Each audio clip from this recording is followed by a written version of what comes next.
The countdown is on, Notre Dame fans. 2 more days, and Notre Dame is going to launch its fall camp for the 2022 season. Ryan Roberts, our director of recruiting at Irish Breakdown, right there with me today.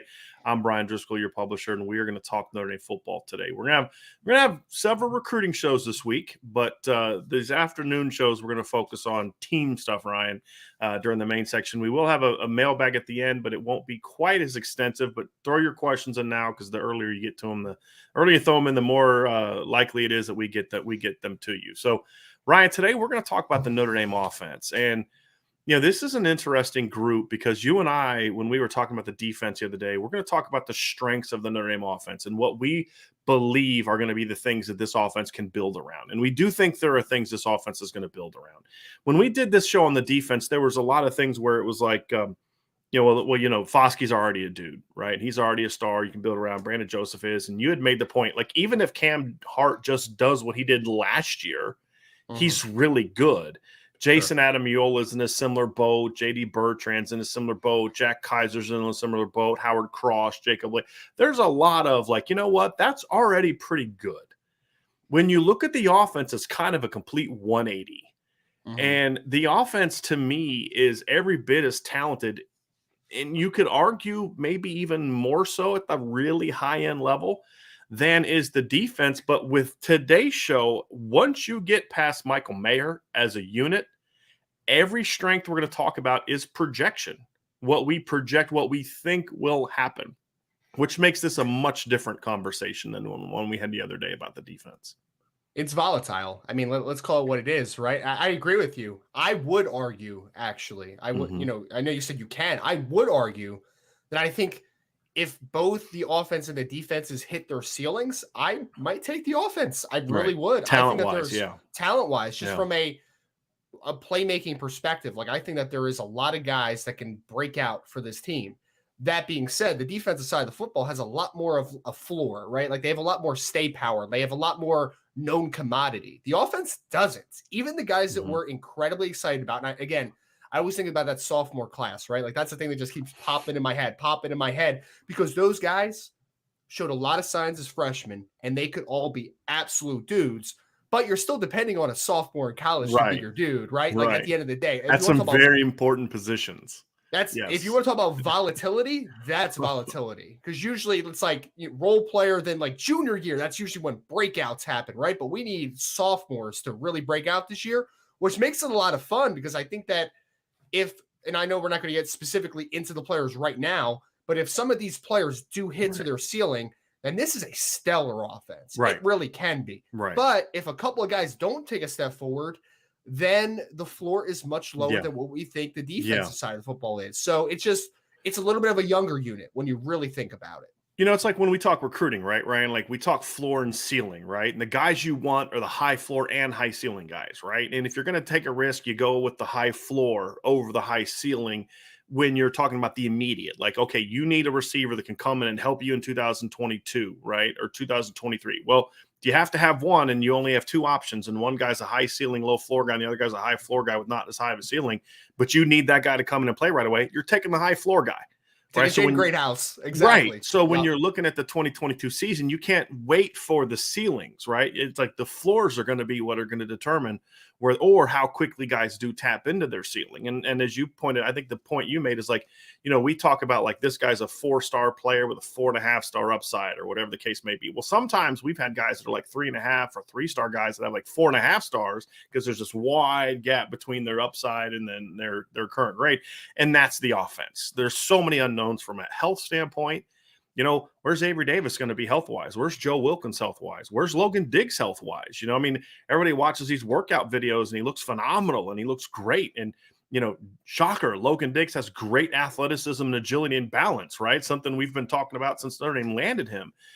But that doesn't have anything to do with his shoulder, right? Which is what he injured. So there's the unknown of, is he going to be back? And then, boy, if he's back earlier than you thought, man, all of a sudden start getting excited about things. And then you kind of get into, okay, but there's always but.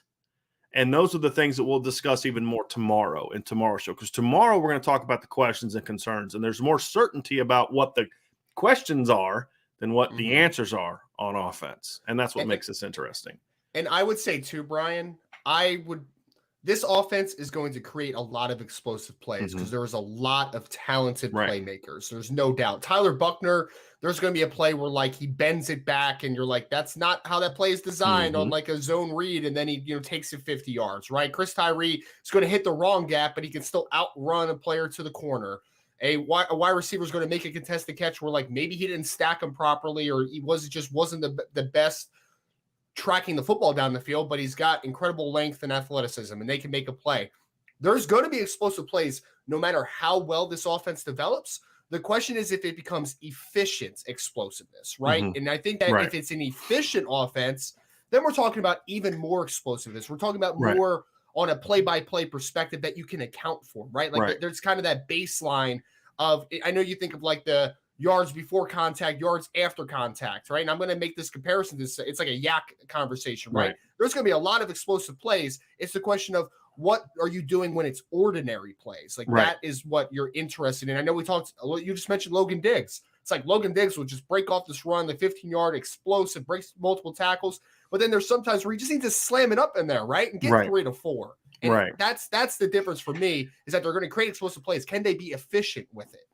That's the difference between like the 2015 and 2017 offenses for Notre Dame, right? They scored the same number of points, but if you look at it, the 2015 offense was more consistent. They did score in the games they lost. They were still able to go on the road against a really, really good Clemson defense and, score points in the rain, even though their starting quarterback was making like his second or third career start, right? Like then the 2017 offense, which actually was more explosive. They ripped off like Josh Adams, and this is a crazy stat, and you can thank the great legendary loose emoji for this statistic because he gave this one to me. He said Josh Adams had more runs of 50-plus yards in 2017 than any other Notre Dame back had in his career, right? I mean, that's nuts. And you had but the 2015 offense scored more consistently and also had set the school record for yards per play. Why? Because they were more efficient. Now, not efficient enough, right, in a couple of big games, but much more efficient than the 2017 offense, which one week, I mean, I've said this, there was not a better stretch of offensive play that I've seen at Notre Dame since the late 80s, early 90s, between second half of BC to Wake Forest and what just pure dominance over opponent than what we saw in 2017. But when they weren't on, Georgia, Miami, LSU, they couldn't score. Stanford, they couldn't score because there were so many of the negatives, the 0-yard gains, the throwing the ball into the dirt, the -3 runs and things like that it would really kill your offense. And those are the things that we'll have to learn about this team is we know, like you said, Ryan, you made a great point. They're going to rip off big plays. They're going to hit big-time home runs this year. They're going to have highlight reel stuff. But is it going to be good enough to win a championship? That's going to be determined by the efficiency, and we'll get into more of that as we go along. But there is one position, Ryan. There's one position on this offense that is a definite strength, and that is tight end, and more specifically, Michael Mayer. I mean, at the end of the day, to compete for championships, in our view, you need stars. We've said this before, and Michael Mayer is a flat-out star. A case could be made, convincing one, mind you, that Michael Mayer is the best football player they have on this team. Now, Isaiah Foskey may step up and say, "Hang on a second, I have an argument to make for this," and I'd hope that he does all season. Brandon Joseph, Cam Hart. I mean, there's guys that can be in that conversation, but right now, Michael Mayer is Notre Dame's best football player. And if this offense is going to reach its full potential, he needs to play like it. That doesn't mean, right, he's got to go out and catch 9 balls for 130 yards every week. Sometimes he is going to play like a star and catch 3 balls for 32 yards. But because he's playing hard and blocking and running his routes and he's forcing defenses to just stay on him and attract to him, it's then going to open up some opportunities for other guys. And I've used this example for my coaching career. We went into a game one time and the opponent just said, we're not going to let Yard and Brantley beat us. We're just not. We're going to double them everywhere we go. So Yard had 3 catches for 6 yards, but we threw for well over 300 yards and blew out our opponent because I had 2 other receivers go for 100 yards, right? And we'll see some of that. If Michael Mayer's playing at a high level, it forces you to stay on him with multiple guys, which then opens up opportunities for other guys and takes some of the pressure off of those other guys. So it won't always look like him being a star from a production standpoint, but that doesn't mean he's not their star. And when he does get those one-on-ones, he has to dominate. That's a big key for this football team. You said that you think he could argue for the best player on the roster. I would agree with you. I think that he has a very good argument for the best tight end in all of college football. I know that some people are going to say Brock Bowers, Michael Mayer, and it's a good conversation, because both are special football players. The difference and the reason that I would give it to Michael Mayer is because Michael Mayer has flashes in the run games where he's an absolute dominant two-way player, right? Like he's not just a pass receiver. And if he becomes an even more consistent blocker, then to your point, there's going to be weeks where just his presence is enough because he patrolled the run game, set firm edges, was able to wall off things in the run game as far as working off tackle and some outside zone stuff, working to the second level, combo blocks, doing all those types of things. On top of the fact that, my man just caught 70-something balls for over 800 yards and 71 for touchdowns. 840 and 7 touchdowns, right? Yeah. So he's a really dynamic football player on top of having that frame where he can also be a dominant blocker. So he brings that, he brings a physicality, and he brings kind of this demeanor to him, Brian, that I would normally kind of quantify with an offensive lineman a little bit. Like he carries himself like he's a superstar, obviously, but not a superstar as in a prima donna way. He carries himself as in I'm going to beat you up today. Right. I am going to dominate you. Right. And that is important because that sets a tone. He is the tone setter for this offense, for this defense, for the entire team. Right. Because they can look at Michael Mayer in practice, on game day, whenever, and say, I need to play with that type of effort. I need to play with that type of physicality. So I think that's a big, I love the point you made there. And I was deciding whether I want to dive into that or just kind of move on, but I definitely want to dive into that. That's going to be so important for this entire football team. We talked about this in the defense. I wrote an article about it. We talked about it on the show. They have star power, but your stars have to play like stars. And it's not just on Saturdays. You need your guys to lead by example, whether, some guys can do it vocally, go for it. Some guys are lead by example, go for it. But your stars have to set the agenda, set the tone. And that's what we're going to see if they can do this year. And Michael Mayer obviously is that guy on offense. And it's even more important for him because there are so few other established stars that are also healthy. Jarrett Patterson's a really good football player. He's, been banged up and he's a lineman. It's a little different, right? But you've got him and we'll get to his unit here in a second. But the stars have to play like stars. Here's another thought too. The scary part about Michael Mayer, I know that we can get kind of wrapped up in how he looks. And when you look at him last year, he looks like a grown freaking man that's already an NFL veteran. He's only gotten thicker. And obviously, he's had a tremendous offseason from everybody I've talked to, has shown leadership. I've talked about this the other day. I've talked to multiple sources who are like, yeah, Michael Mayer went up to this kid and was like, hey, you're working out with me today. Went up to this kid, hey, you're working out with me today. That kind of stuff. I'm hearing stories about things like that, just kind of showing that leadership. Because why? I'm gonna show you how to work today. But but you're gonna push me. I'm gonna push you. That's leadership. Sure. But here's the thing about Michael Mayer: his game still has plenty of room for improvement. He may look like a finished product, but he's not. You think of the Florida State game.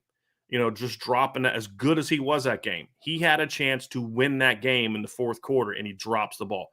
Not because he can't catch, because he's thinking about, I'm going to run. He's had that problem in his career at times. I think through the Clemson drop he had in the regular season when he's a freshman, it was the same thing. Started to run before he caught it because he is a good after-the-catch guy. We've seen him have some drops like that. His route running improved last year. It can get better. And his run blocking can get better. So I'm not going to focus too much on the areas where Michael Mayer's got to improve.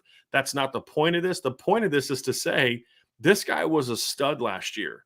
arguably the best tight end in college football, but he was a true sophomore, and his game is not finished developing. And if he's working the way we're being told he's working, it's kind of scary to think about what it's going to look like if Michael Mayer's healthy this year, and he's got an improved game.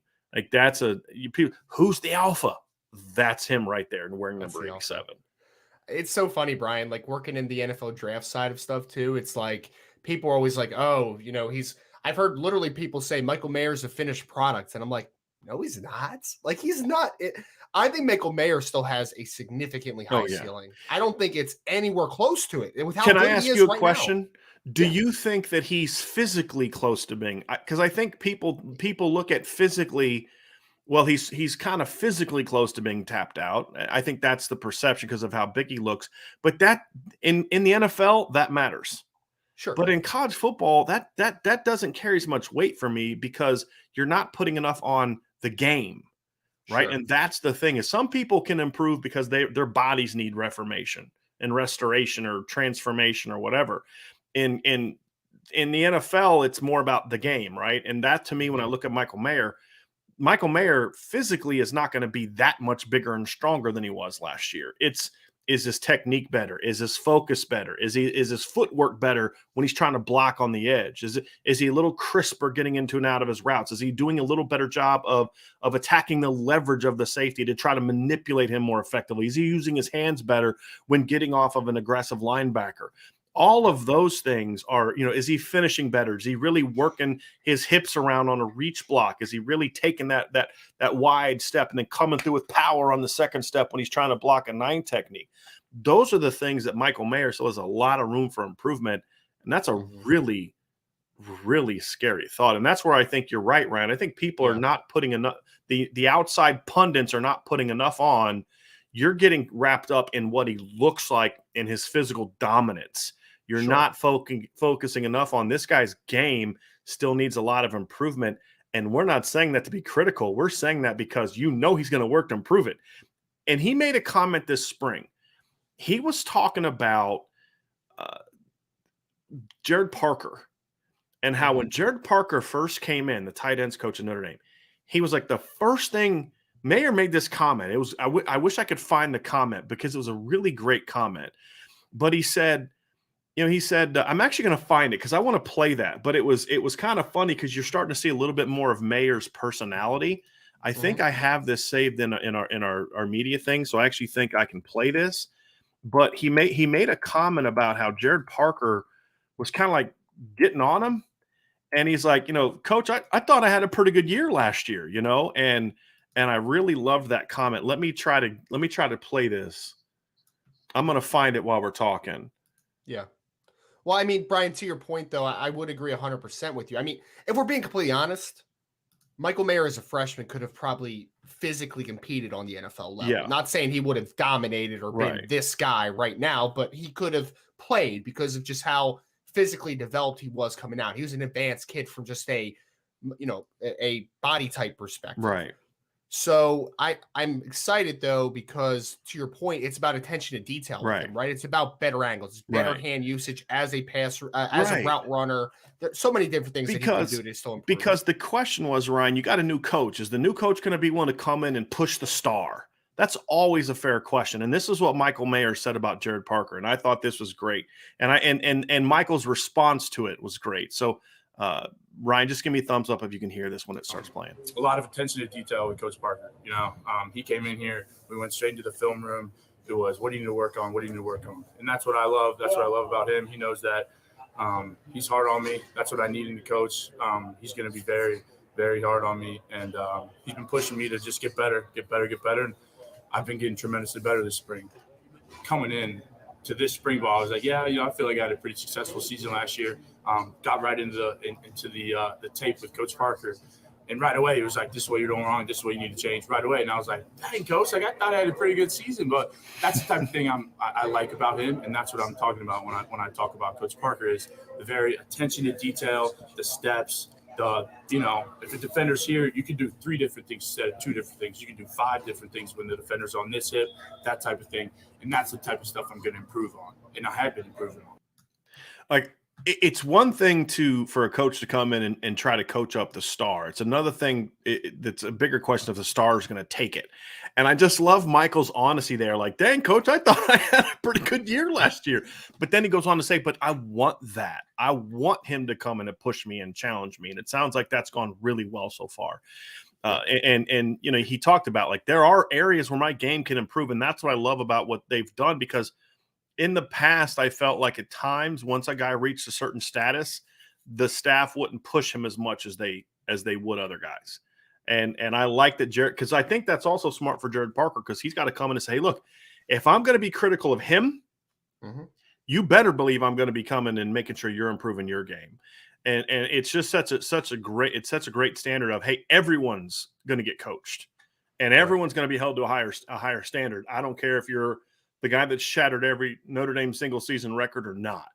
And I think that was good. But then for Michael to embrace it the way that he has, and he said that publicly, I've also heard that privately, that he's embraced that.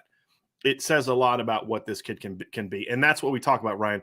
If you can have that type of player to build around, it does give you a good foundation to start off with when you get to fall camp. Like, hey, we know we've got this. Let's build around this and then see how the rest of the parts kind of fall into place.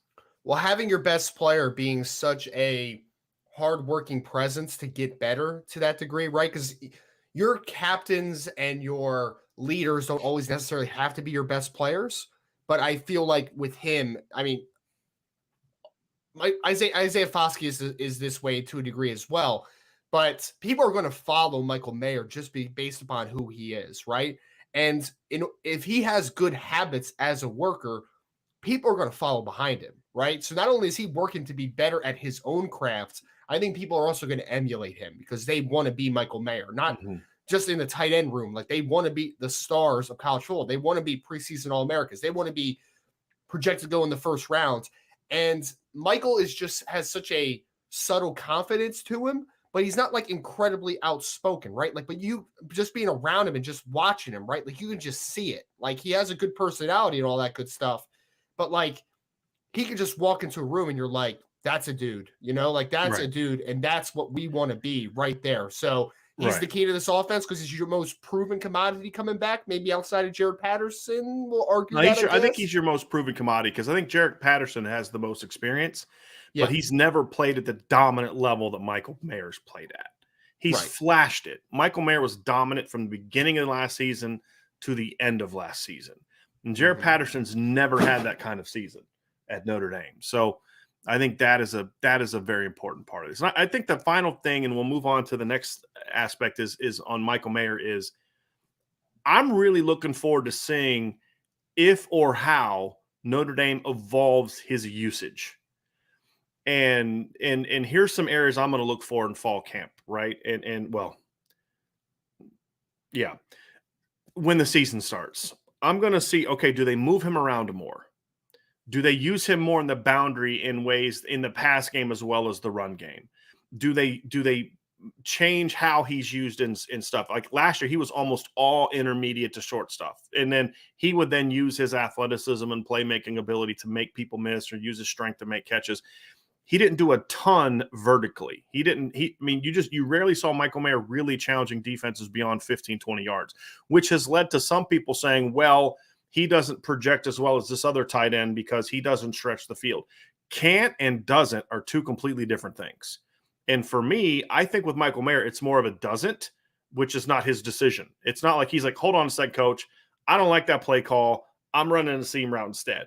That's not how it works. All right. And the problem he had last year is this is how when you talk about O-line play, you know how O-line play hurts everything. If you're Michael Mayer or you're Tommy Rees, I can't call Michael Mayer on a lot of vertical routes. Why? Because I don't have the time to get him the ball, right? We can't afford to do certain things. Now, there was early in the season a couple times, Jack Cohn hit a big wheel route against Toledo early in the game, if you remember that play, Ryan. But on that play where he hit Mayer about 20 yards down the field on a wheel route, he got hit right in the face as soon as he threw the football, right? Because you just didn't have that time to get a tight end vertically down the field. Did a little bit against Stanford because Stanford had no pass rush. If you remember in the second half, he had a big play down the field for them. So if the offensive line is as good as we think it's going to be, and we'll talk about that here in a second, then I do hope that we see Michael Mayer's usage expand. I am not criticizing Tommy Rees at all for how he was used last year. I get it. You can't ask your best player to go run way down the field if you don't think you can protect. You have to use him to protect the offensive line by using his size.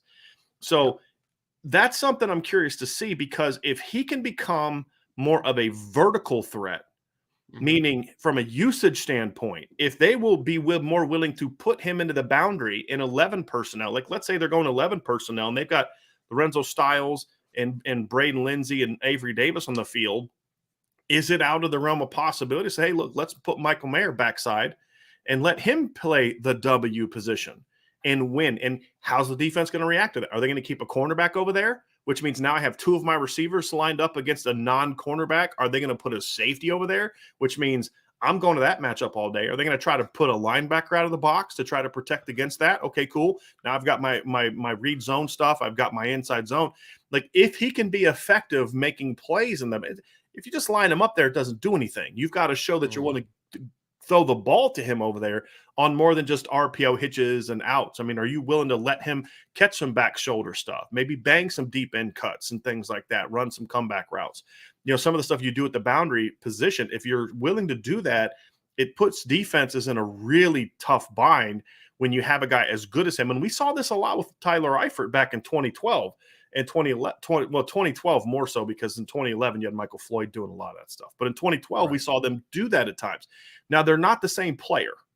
Right? Tyler Eifert was more, flexible and a little bit more of a, former receiver playing tight end, which is what he was at, Bishop Dwenger in high school.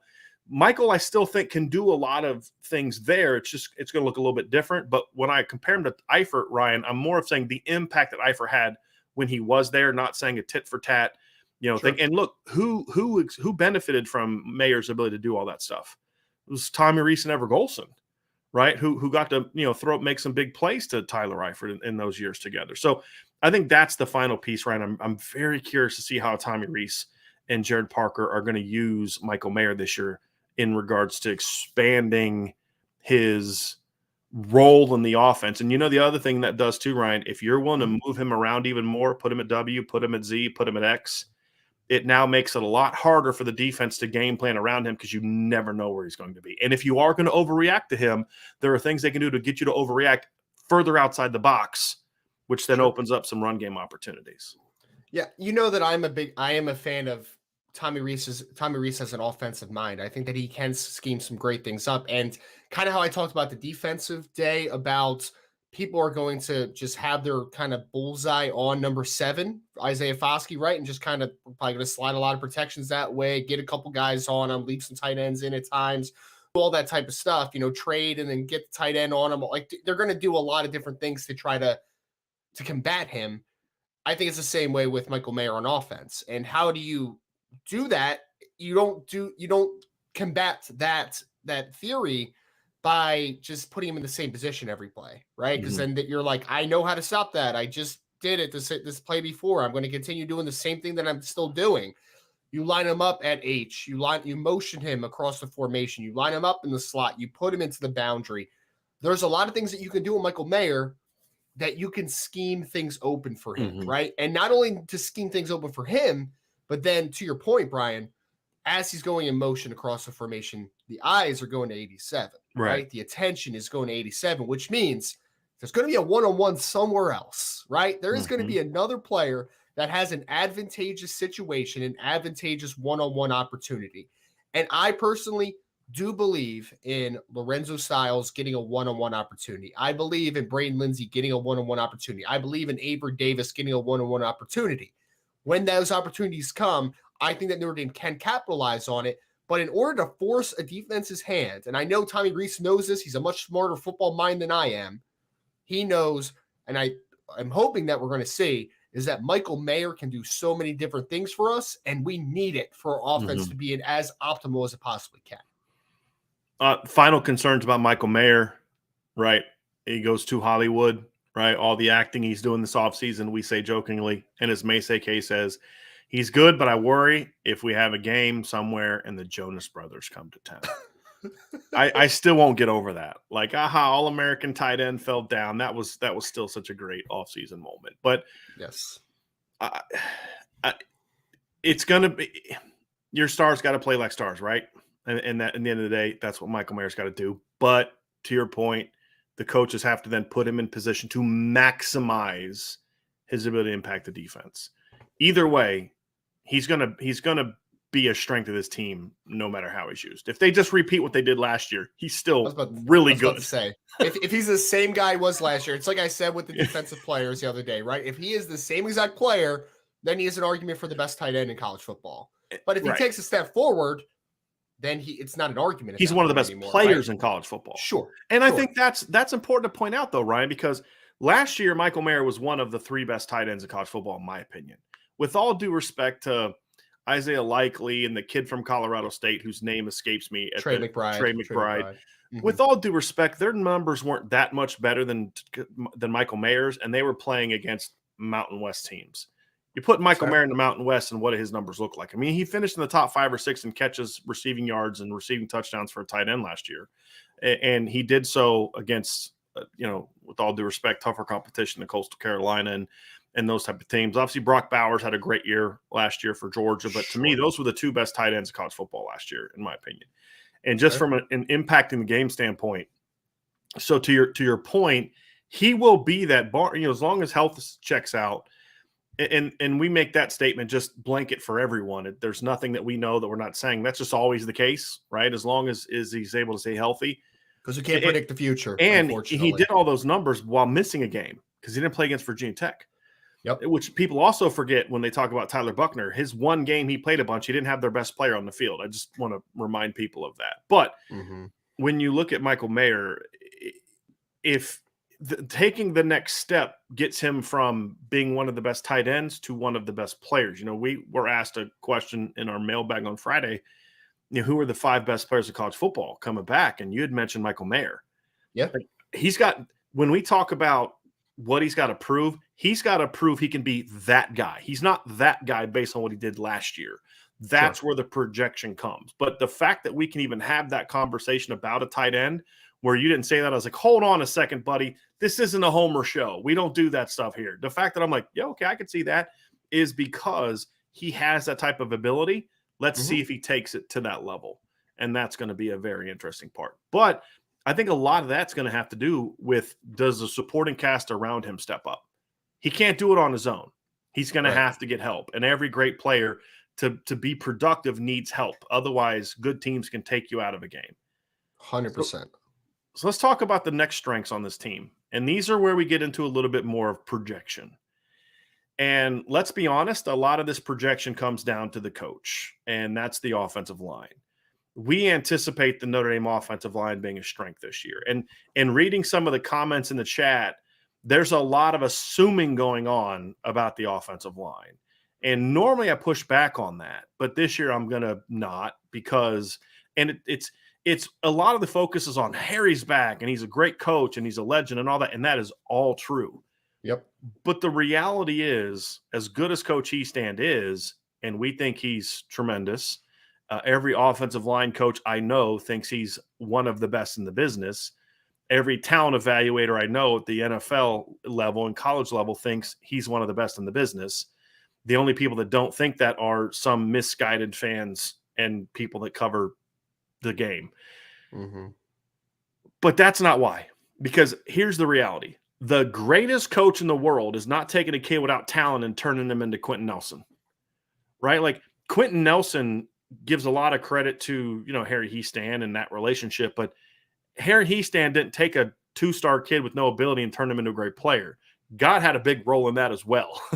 Sure. His parents and the DNA they gave him had a big role in that as well, right? And so that's the thing. Yes, Harry Heastand will have a big influence on this, and we'll talk about the Harry Heastand effect. But the biggest reason I think it's going to be a strength of this team, not just, it's going to be good. A strength of this team is because you're bringing this great coach in, but he's working with a lot of talent. And that's the big thing for me. This is a talented offensive line that I believe is now going to get the direction and guidance it needs to play to its potential. And that's why I believe, and Ryan, I know we're on the same page here, that the Notre Dame offensive line will be a strength, even though we're projecting that onto them because they were not at any point in time last year. I mean, let's be honest about something. We don't project this favorably if there's not talent, right? Like you're Right. like we're not misguided in like, oh, there's no talent, but like we think we're gonna be good. Like that's But Harry's back. Yeah, exactly. It doesn't make any it doesn't make any logical sense, right? So there has to be talent, point blank, period. I would say this, Brian, because I have been combing through a lot of teams this offseason just with like the NFL draft stuff and just general college football stuff. I would not if I was the offensive line coach of this team, if I was Harry Heasan and you told me I can trade your offensive line talent for anybody else in college football, I would not trade what Notre Dame has personally. I just wouldn't. I think Blake Fisher, Joe Alt, Jared Patterson, these are some incredibly talented dudes. I would not trade this room as a whole. I'll ask you this follow-up question to that. Yeah. You're referring to just pure talent, right? Because there are definitely more experienced units out there. 100%. But from a pure talent standpoint, and you can only say, hey, you can't trade this guy for that guy. You can't say I'm going to trade this player for Peter Skoronski. You can't do that. The whole unit. Yeah, I agree with you. There's not one I would trade it for. There's others that are in the ballpark. Sure. Right. But to your point, the COVID was kind of weird because there's a lot of offensive linemen that were playing last year that probably would have been gone the year before if not for COVID.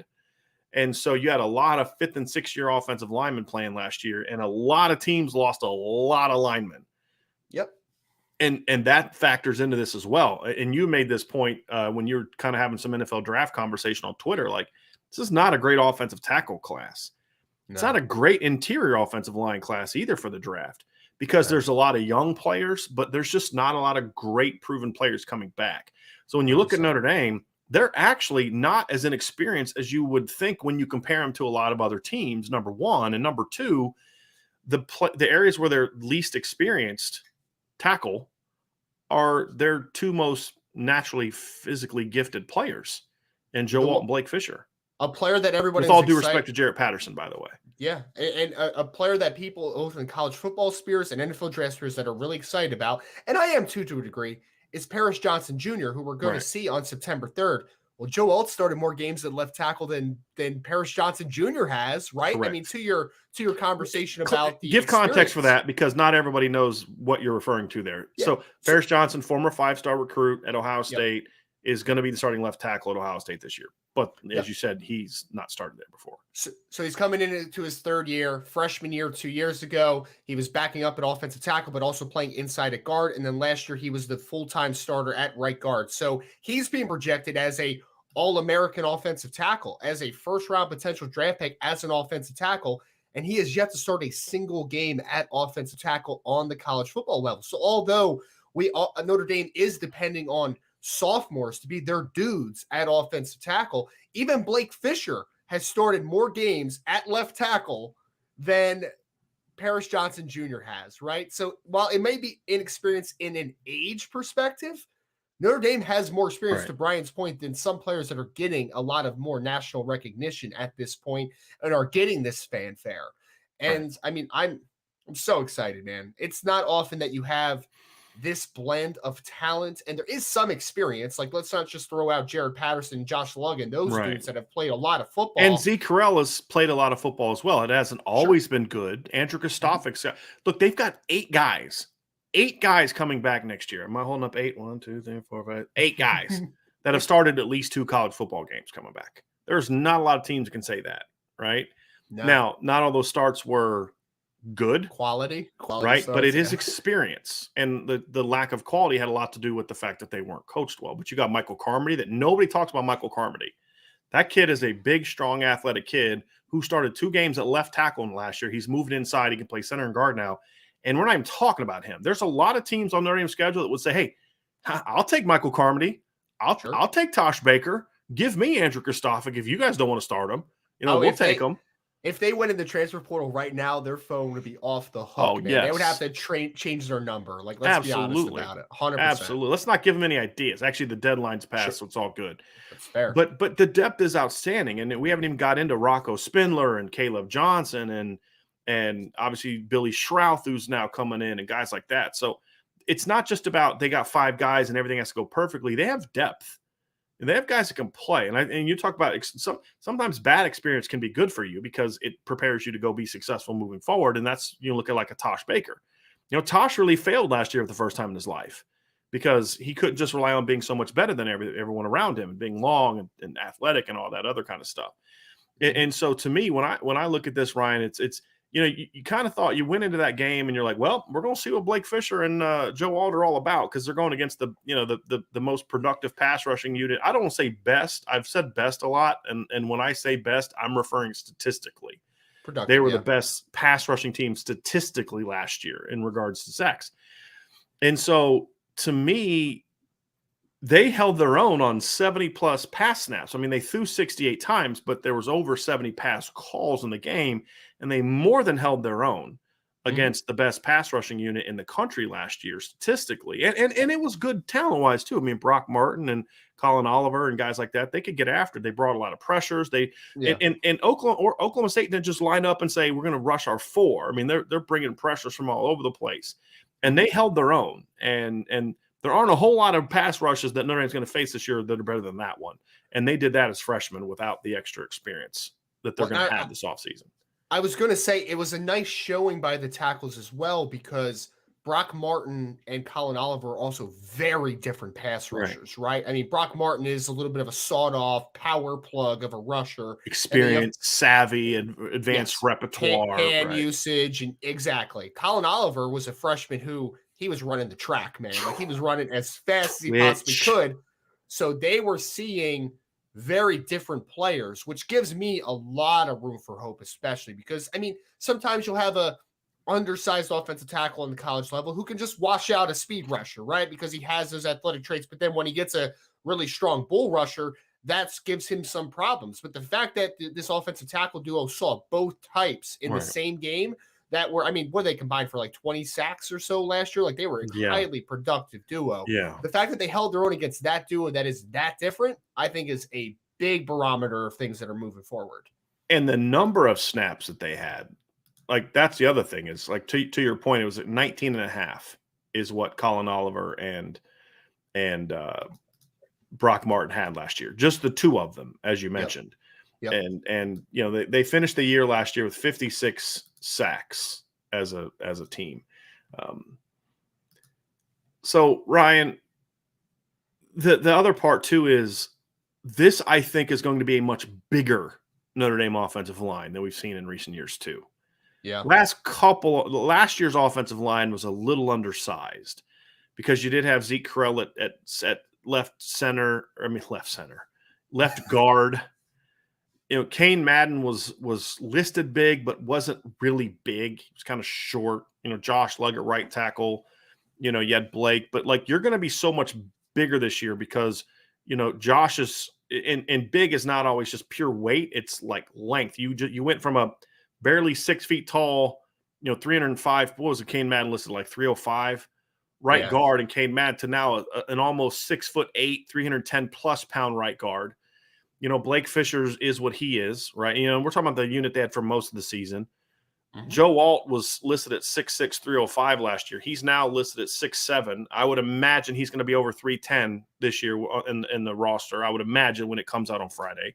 Yep. Zeke Correll's now at center where his size is not as the issue that it would be as a pure guard because the reason we say this, guards tend to get in more ISO scenarios where centers are almost never playing alone. They're always going to have one of the guards is almost always going to be with them where guards, if the other guard's working with the center, the tackle may be over here and I got to handle my own business.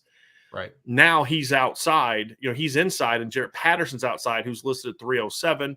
So you're going to have a much bigger line this year too. And I think when you combine that with the teaching they're going to get from Harry Hiestand and Chris Watt, mind you, right? Because remember, Chris Watt was the one the one difference in 2020 that there didn't exist in 18, 19, 21 when the offensive lines weren't as good.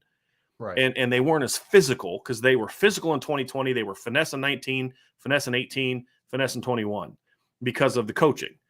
Mm-hmm. They're both going to be back. And so you're gonna just see that the mentality is going to be different too. That's the other biggest thing is the mentality of this offensive line, and we started to see it in the spring. They didn't play great in the spring game, but they played hard in the spring game, and that was a key.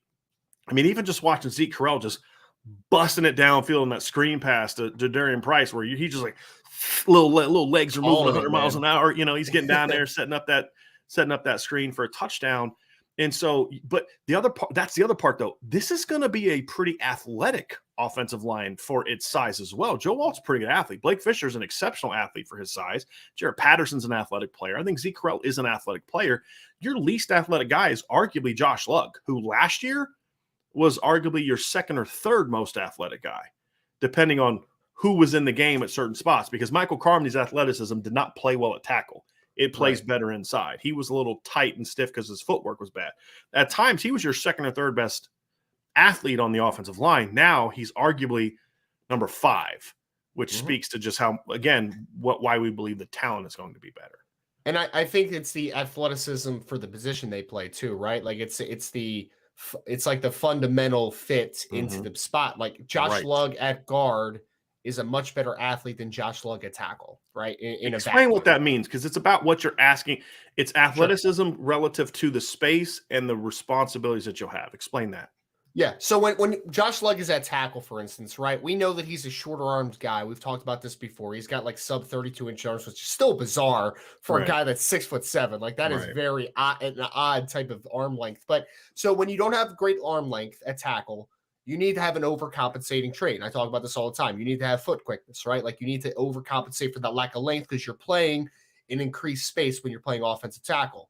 When you're a guard, that doesn't matter as much, right? So while he was a solid enough player to play at right tackle from an athleticism perspective, not only is the length going to be better inside, his athleticism is also going to be much better inside because he doesn't have to travel as far. He has condensed space. So with that in mind, Josh Lugg just went from an average athlete at right tackle to a good athlete at guard. That's what he just did, in my opinion. And across the board, it's like Zeke Correll is a good athlete at center. Jared Patterson is a very good athlete for guard. Left tackle, Joe Alt is a very good athlete for left tackle. Blake Fisher is a silly athlete for right tackle. So and for his size. His size, right? Pertinence to size and the position you play. Exceptional athletes across the board. There's no player that is a average to below average athlete for their position. Everybody is a plus athlete, in my opinion, on this offensive line right now for their position. Now, there are questions this offensive line has to answer, right? I mean, how good is Zeke Correll going to be? Does Jared Patterson healthy? All those things are legitimate questions. But that's why we discussed the depth at the beginning, because if for some reason, let's say Jared Patterson's out for the first couple games, I'm just throwing this out there hypothetically. I'm not hearing anything about him not being back for fall camp. I'm just throwing this out there as an example. Okay, you've got Andrew Kristofic, who started 7 games last year, ready to go. You've got Rocco Spindler. You've got guys that can slide. Michael Carmody, who started 2 games, who could slide into that role. You have bodies. Let's say something happens to one of the tackles. You've got Tosh Baker making improvements. We've heard that he's had a great spring and offseason in regards to taking his game to the next level, those type of things. And so to me, that's the other thing is your margin for error on the offensive line is greater because you have the depth and the coaching that you're more confident that guys like Tosh Baker and Michael Carmody and Andrew Kristofic and Caleb Johnson and Rocco Spindler and Billy Schrouth are going to be further along in their development because they're going to be coached better by, again, Harry Hiestand and Chris Watt. And here's why I say that's important. Number one, there's always good to have 2 sets of intelligent eyes, right? And remember, Chris Watt was a Division I offensive line coach last year, right? Number 2, it's much easier when you're coaching the offensive line to be able to break them up into groups, smaller groups, center, right guard, right tackle, center, left guard, left tackle. And those are ways where you can have more focused coaching, but also you can maximize reps. The problem, however, is if you don't have a GA or an assistant coach that you trust to coach to that level, you're either going to have the second group be your number 2s, or you're going to take more time to say, okay, I'm going to go to this drill, then I got to walk over here and watch this drill, and then I got to coach up, and then and you're not getting as much work in. What we have seen from Coach Hiestand is that there's a lot of faith there in Chris Watt, and they've got Trevor Mendelson, someone else who's developed a really strong reputation as a young offensive line coach working as an analyst. So you now have 3 sets of eyes that are respected in the program in regard to looking at the offensive line. But from a per practice standpoint, since I believe Coach Mendelson is an analyst, so he won't be doing like on-field coaching. He'll be more film room breakdowns and stuff like that. But the point is, you can go bam, bam, bam, bam, bam, and Coach Easton can be coaching up this kid over here, and Coach Watt can be coaching up this kid over here, and you know they're being told the same thing, because where did Chris Watt learn what he knows? From Harry Easton. That is something that we're not talking enough about in regard to really coaching up the whole unit, because you now have 2 trusted, knowledgeable voices that we all know are going to be on the same page, because one is the mentor, one is the mentee. That is also a thing that gives me great confidence, because you feel like with Coach Watt being there, some of these younger guys are going to be even more prepared. Number one, Coach Heastan works with those guys. As Charles Jagasaw has noted to Irish Breakdown in the past, like, he was impressed with how much Coach Heastan coached up the younger guys at practice that he went to. Right. And we've seen that when he was here last time. But when you look at it, the fact that he doesn't have to stop everything to go coach a kid. If he sees Chris Watt getting on a kid, there's going to be like okay, I'll now go back and look at this in the film room and see what happened. But he's got that. Right. Right. And that's a big, big key. So it's all those things are the talent, depth, great coaching, change in attitude, change in philosophy are all the reasons why we are very comfortably projecting this offensive line to be a strength. And I'd be surprised if it's not one of the best lines in the country. I think they go into the season clear top 10. I would argue top 5-ish, because they still have to prove it, right? Like, Lindy's had him number 1. That's as big of a projection as you can get. Will I be shocked if Lindy's is right? Not at all. Not at all. I'm just not comfortable going there yet, Ryan, because we do need to see it, and they were so bad last year for much of the season. So I'm not quite ready to go there yet in regard to saying day one, best line in college football. They got to prove it to me. Sure. But will I be shocked if that's the truth at some point in time? No, I won't.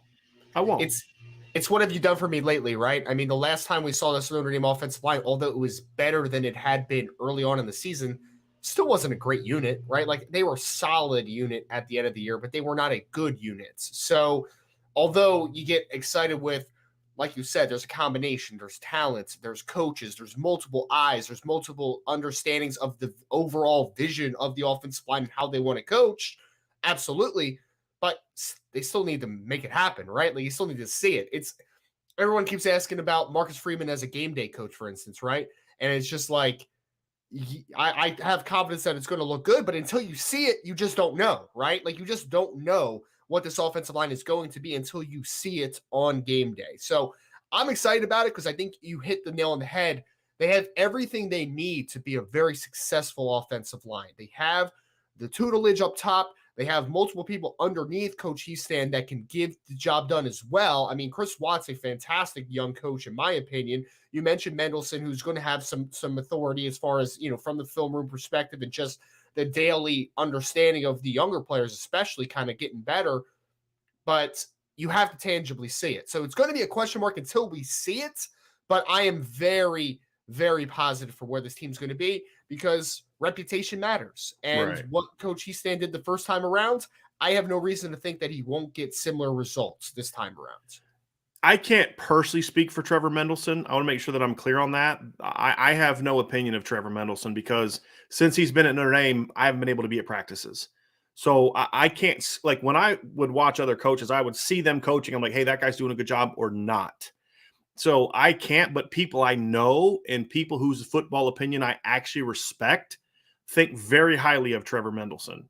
And so that's why he is still at Notre Dame, even though they wanted Chris Watt as the GA.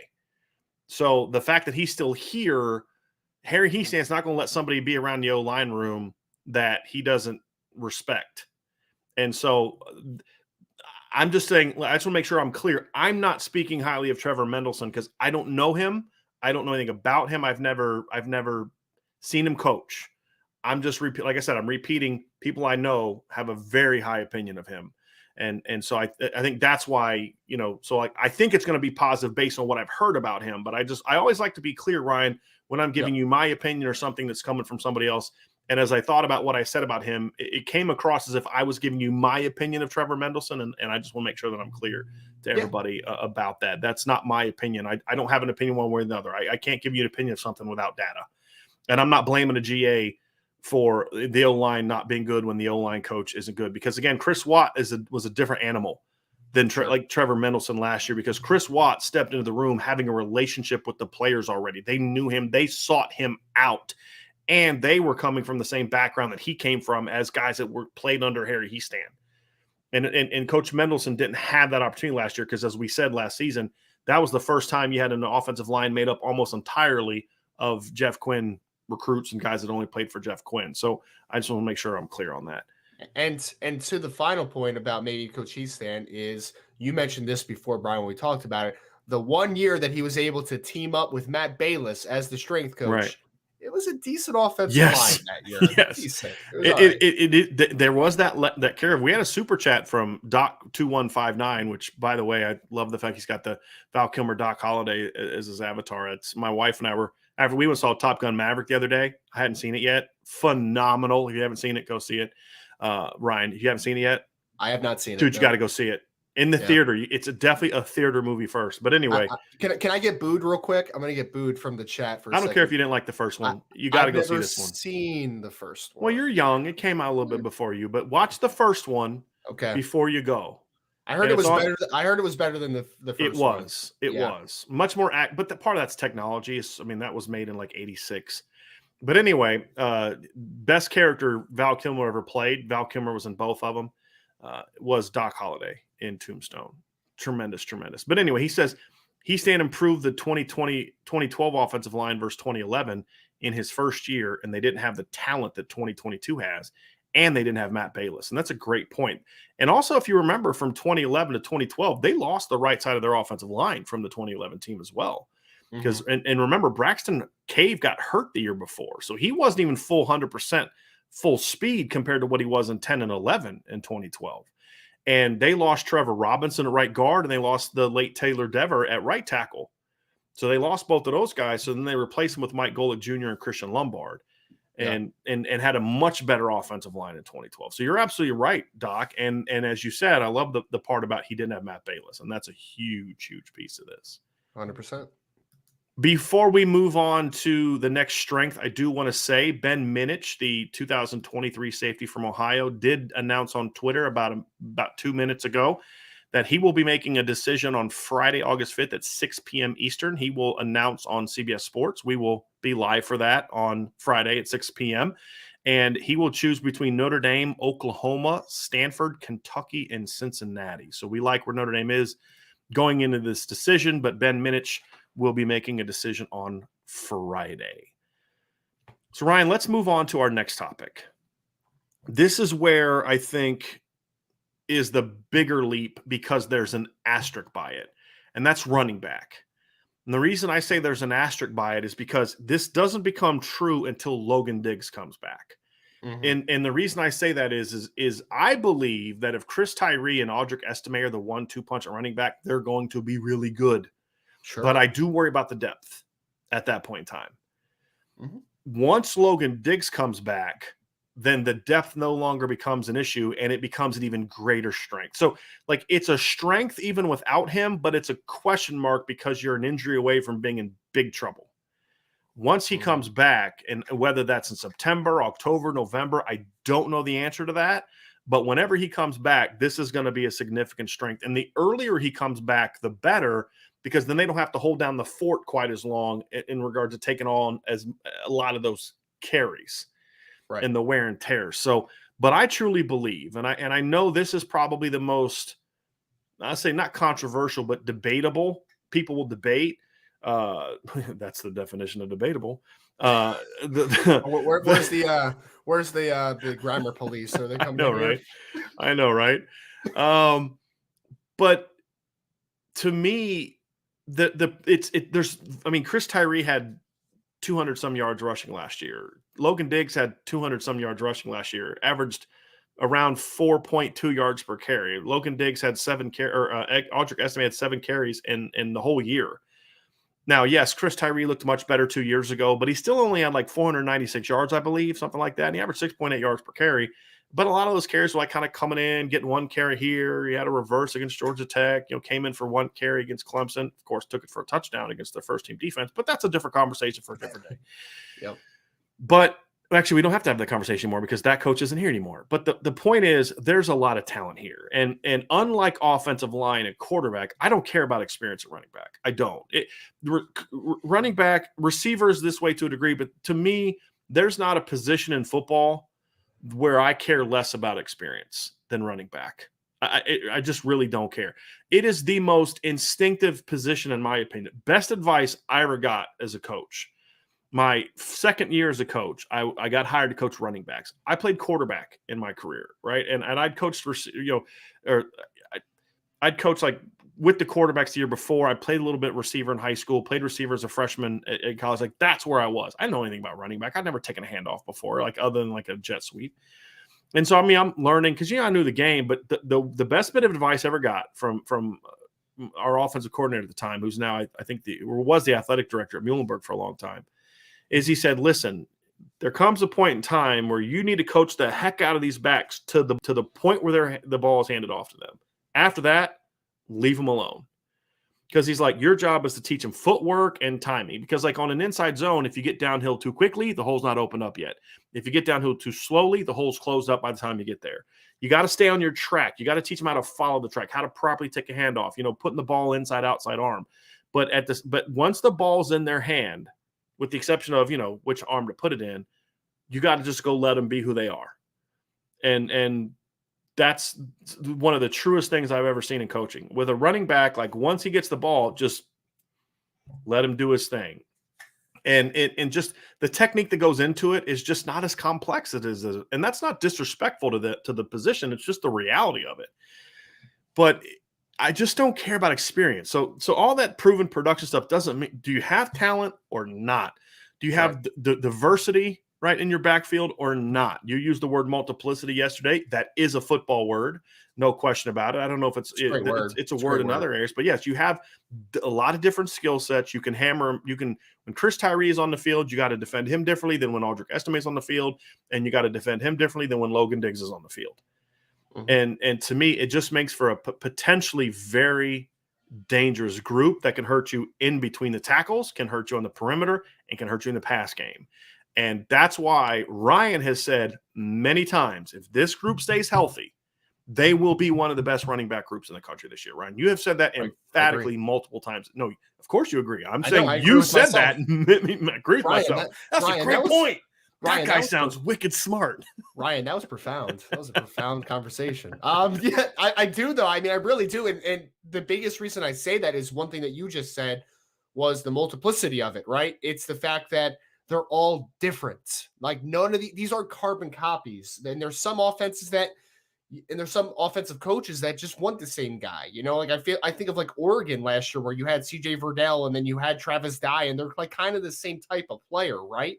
But Notre Dame does not have the same type of player, and I think that benefits this offense specifically because it is going to be a committee approach. I don't think one of these players is going to be the 80% ball carrier of 100% of the carries this year, right? But you have a guy in Audric Estime that's 230 pounds that can do the downhill physicality stuff with good feet to boot. You have Chris Tyree, who you're one linebacker firing the wrong gap away from a 70-yard touchdown.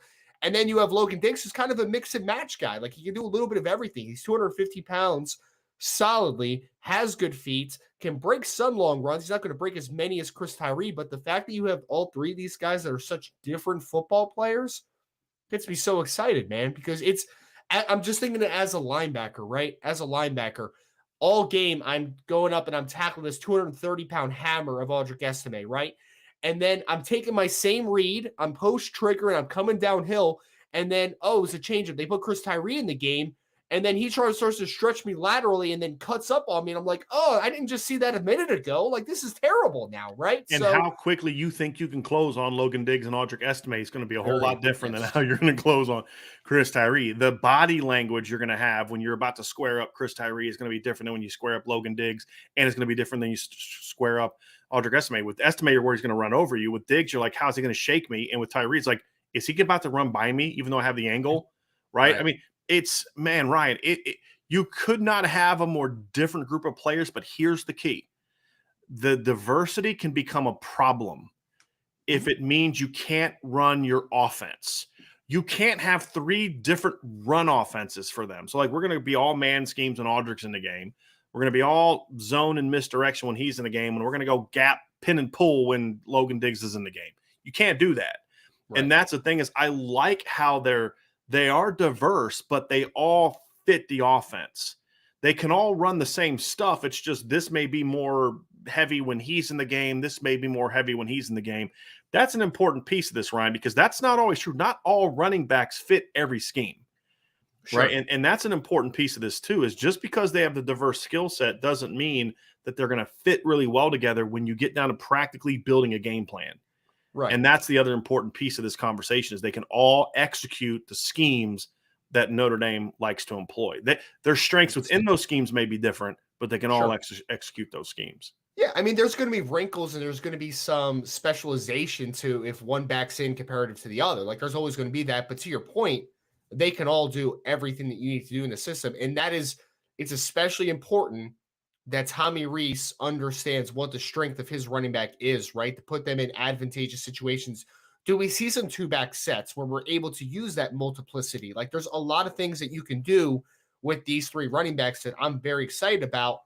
And I mean, again, the meshing of skill sets just gets me so excited because as a defensive coordinator, it would give me headaches. Oh, this guy's in the game. He can do this, but also he can still fit into what they want to do philosophically. Like, this isn't a shift of, like, to your point, that you need to completely departmentalize. You don't have to departmentalize for these guys. There might be a niche that fits them best in the structure of your offense, but you don't have to change your offensive structure. So running back, we expect to be a strength. Yes, they all have parts of their game they got to get better at, right? Chris Tyree's got to be, a guy that's a little bit more clean with his technique. At times he gets a little too choppy. He's got to be real efficient because if he's efficient with his footwork, he's going to be a dominant player in this offense. Audric Estime has to just get more used to stepping up. Like, I went back and watched the Fiesta Bowl the other day, and he'll arrive with force and pass protection, but he would kind of sit back right in front of the quarterback, right?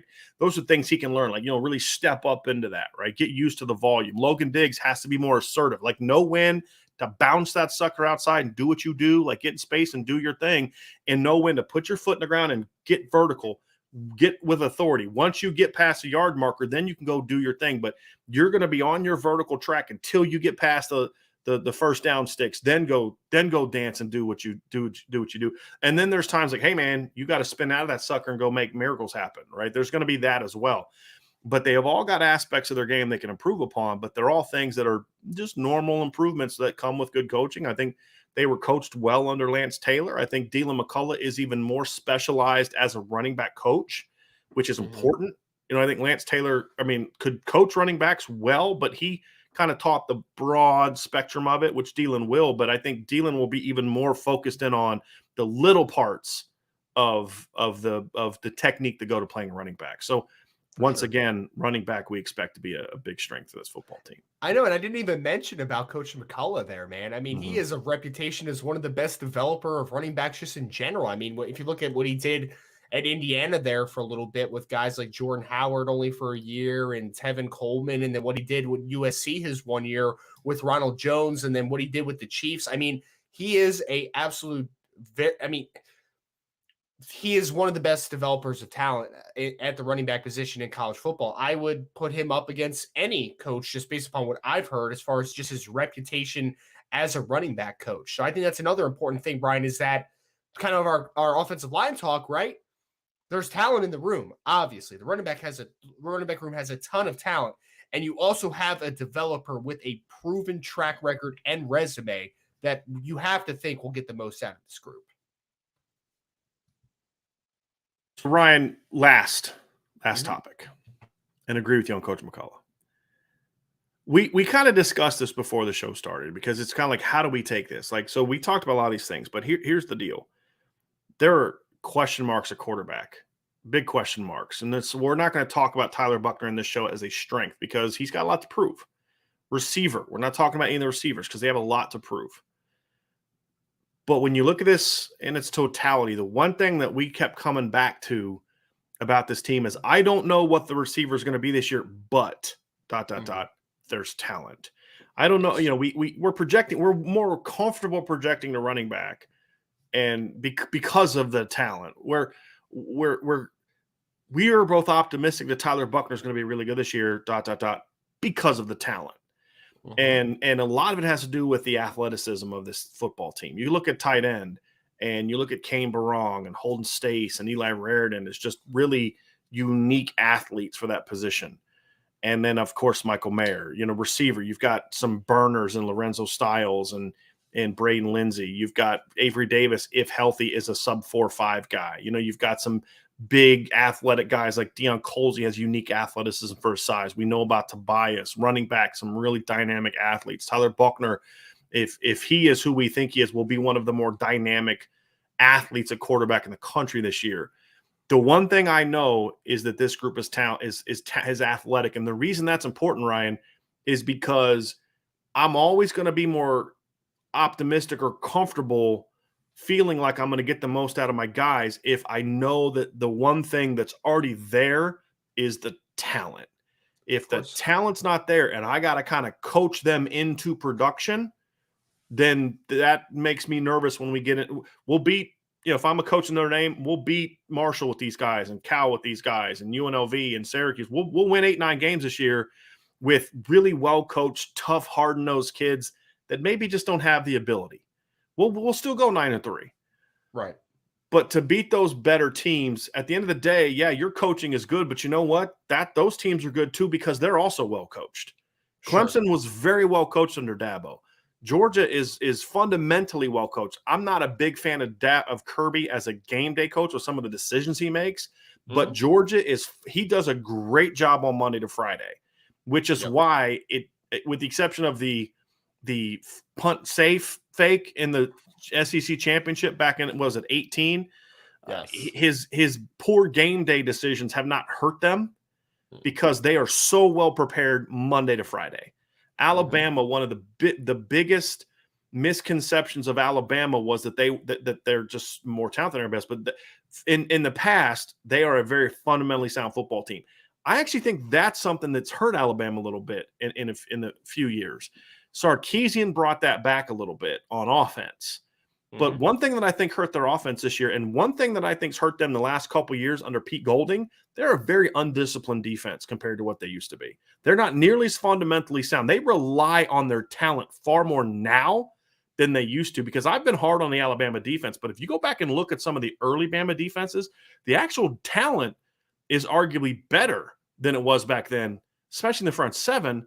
They're not as productive or dominant because they're not as sound. And that's been one of the reasons I've kind of seen. I think Alabama's kind of not quite as dominant as they were in recent seasons because they're not as well coached defensively.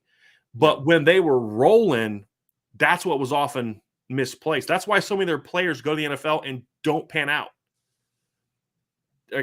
We've said this. Alabama players consistently get overdrafted. Why? Because they play better than their actual talent because of how well they were coached. That hasn't been quite the same in recent years. But that's kind of where I feel good about it, Ryan, because if the baseline of talent is high enough and you have faith in the coaching, it gives you optimism. And that combination right there, the talent's there. It's just, can you coach it? It's part of the reason for our optimism, because that's something we are far more confident in this year than we were last year, is the coaching is going to be there. And I think that's why you might hear a sense of optimism and kind of dismissing some of the concerns some people have, because we have a great deal of confidence in the talent that is there. And we now believe that talent is going to get maximized. We got to see that. And we'll talk about those tomorrow in the concerns. But man, when you can start with a baseline of talent like this, you got a chance to do something. Look, you can't fake talent. I mean, what are you going to say about it, right? Like you can design, manufacture smoke and mirrors to a degree when you're a coach, but you cannot fake talent at the end of the day. And there is an extreme ceiling for how good a team can be if they lack talent in certain situations, right? There's a cap that you kind of have on yourself. I mean, Brian, I think of, you're talking about well-coached teams. Like, I don't know why, but one of the first teams I thought about was Iowa under Coach Ferentz, right? It's like Iowa is always an incredibly well-coached team. Mm-hmm. Ferentz gets absolute. I mean, I think they won 10 games last year. Like they're a good played in the Big team. Ten title game, right? Yeah, like you're a good football team. They won 10 games. They're extremely well coached. Coach Ferentz does a tremendous job with the Hawkeyes, but the Hawkeyes are never going to make that ascension to being a Big Ten contender-ish team to a national title contender because they can't get the talent in the door. That's why they're 10-2 to get to the title game, but they got blasted by Michigan, who had way better players, and they lost to Kentucky, who just had better athletes. I mean, that's the thing that hurts them. And then look at the games they lost last year. They lost to Wisconsin and Purdue. Wisconsin's was equally well coached in certain areas, but Purdue just had better athletes than they had last year. They had the two best players on the field when those two teams played were the two kids that Purdue had, and Karlaftis and David Bell. Yep. And that's the thing that holds them back. Whenever they get on that big stage, they don't win those games because I even think back to when Brad Banks went against Carson Palmer in the Orange Bowl. That was an incredibly well-coached Iowa football team. They had no chance against USC because at the end of the day, USC was a decently coached football team as well, and under Pete, would you say? But they just had way better players.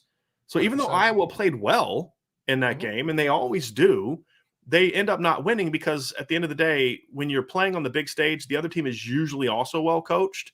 100%. But their players are better. And I think that's a great analogy of there's the cap to just how good Iowa can be because they don't have the guys. I have another analogy, which is going to be a weird one for you, Brian. So sometimes when I'm decompressing at the end of the day, when I'm just trying to relax for a couple minutes, I play a baseball game on my phone. I forget what it's even called, but you basically have your roster and you can develop the players. And, as you give them extra batting practice and all that good stuff, they become better players. Their overall goes up, right? But the thing I like about the game is that eventually the players get capped at an overall. Like they can't get over this. So if a player is at best an 85 overall, I can't keep going until I get to a 99, right? So I can't manufacture a farce if you really think about it, right? I can only develop the talent that I have in the room to being the best that they can be.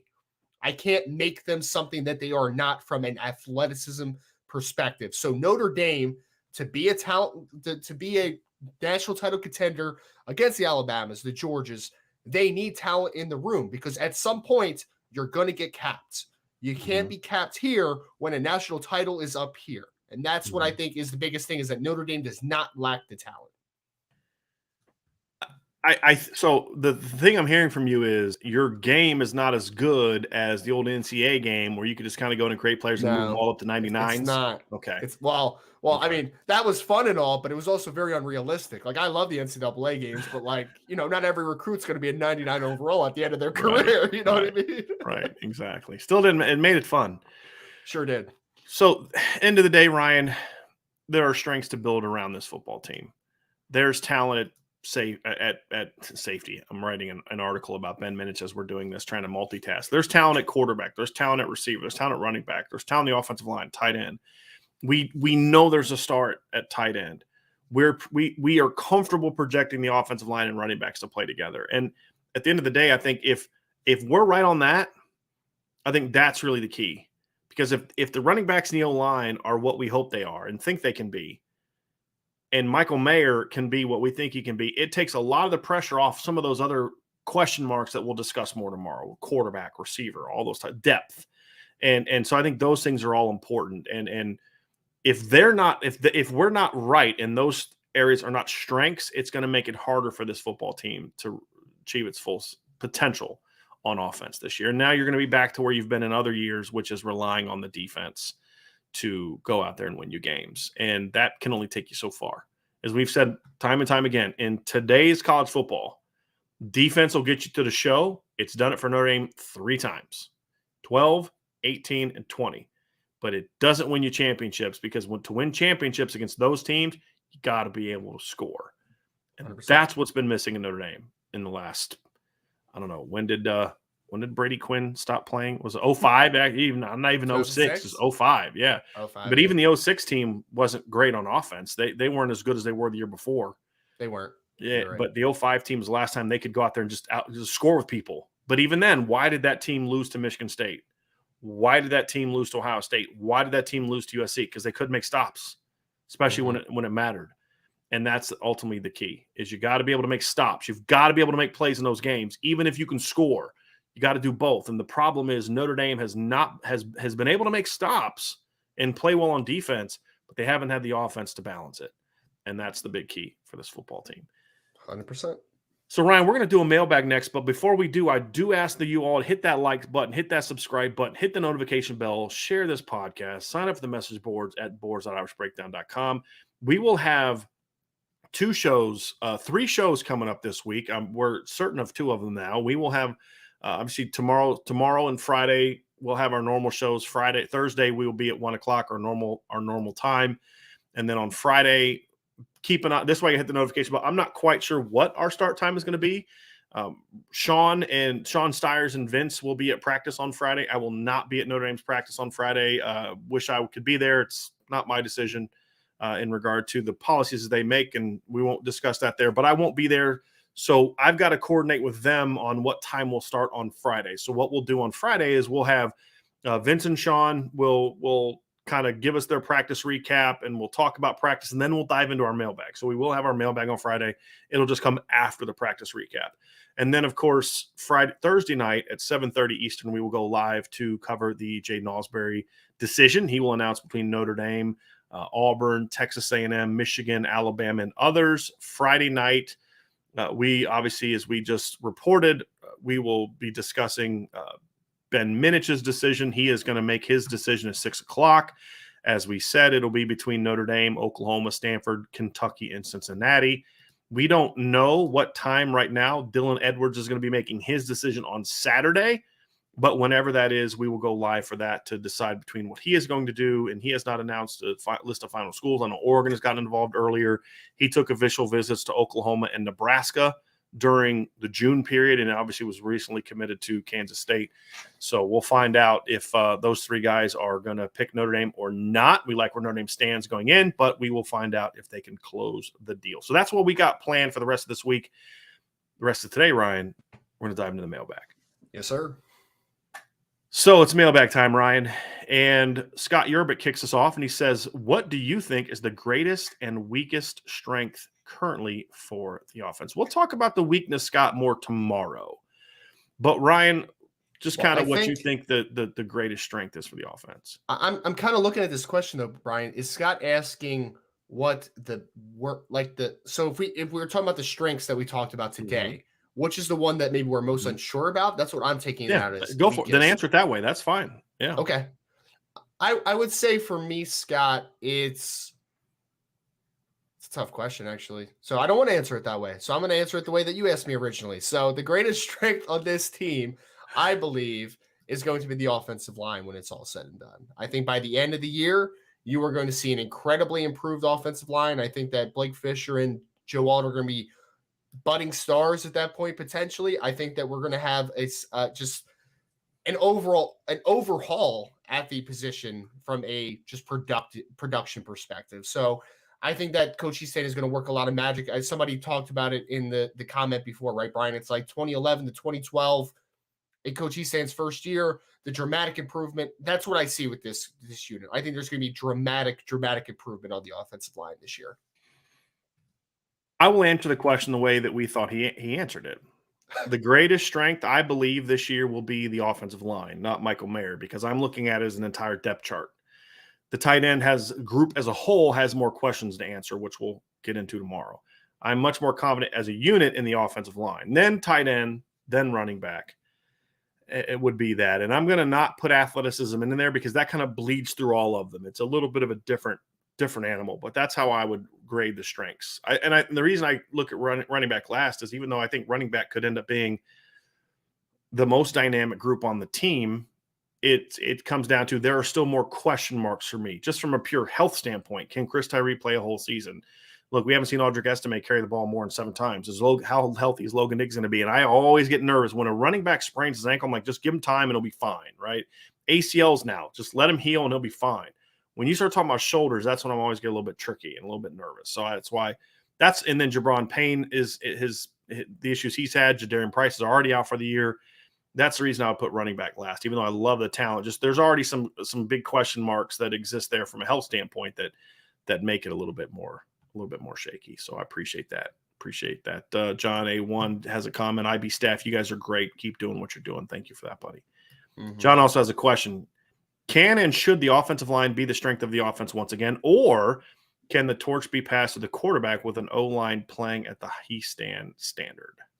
I mean, I don't know if John, I don't know if I subscribe to the torch being passed, right? Like you need all the levels of the team to be really good to be a successful, or for the most part, you need them to be good, solid units at least to be a successful football team. And you need some to be exemplary, right?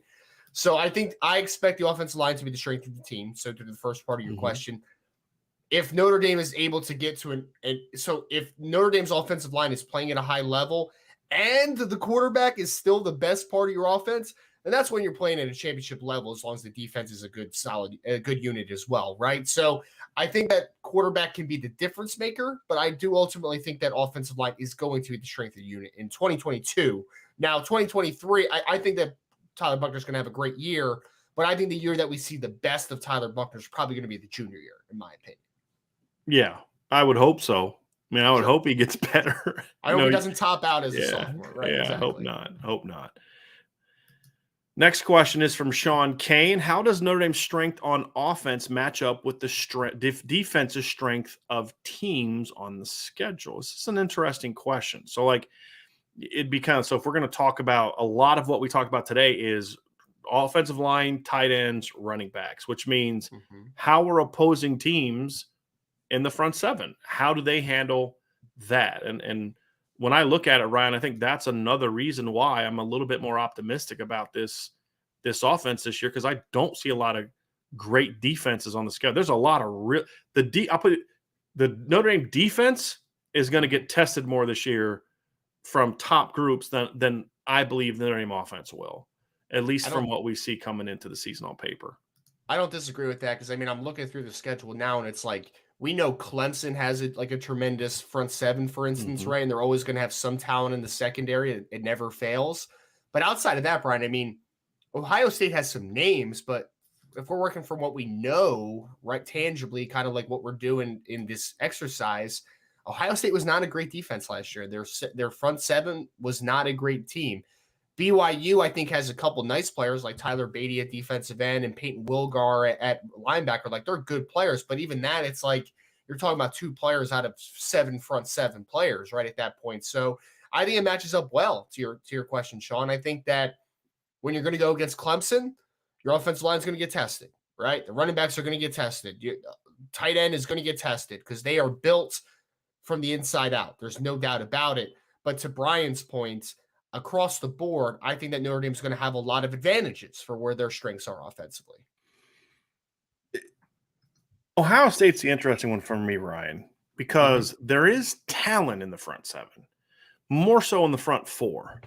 It's a lot of talent. Linebacker is still a talent question mark for me. I just don't think it's great. However, if the D-line plays to its potential, there's enough talent at linebacker for it to still be a good group. Right. Kind of like Notre Dame's linebacking core last year. Wasn't great. Wasn't loaded with great future top first 2-round picks, especially once Maris went down. So it really comes down to that unit. How good can that unit be? And honestly, this is going to sound crazy, and I know the Ohio State fans aren't going to like this, but I actually don't think the D-line has performed great in the last really 4 or 5 years. Now, they have had some great players. Chase Young was a stud, but Chase Young was also a little bit inconsistent, and a lot of it to me had to do with he was just kind of better than everybody else against him. He wasn't necessarily, I don't know if I'd say he necessarily was incredibly well schemed or coached. Same thing with the Bosas. They kind of showed up as stars already. I have seen a lot of highly ranked defensive linemen go to Ohio State in recent seasons and not really get better. Tyreek Smith is a perfect example.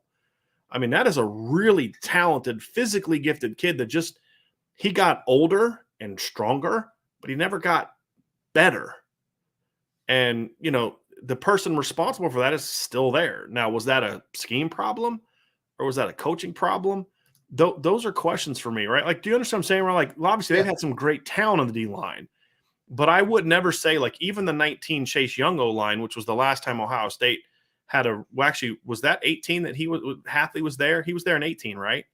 He was 19, right? He was the defensive coordinator in 2019. Yep.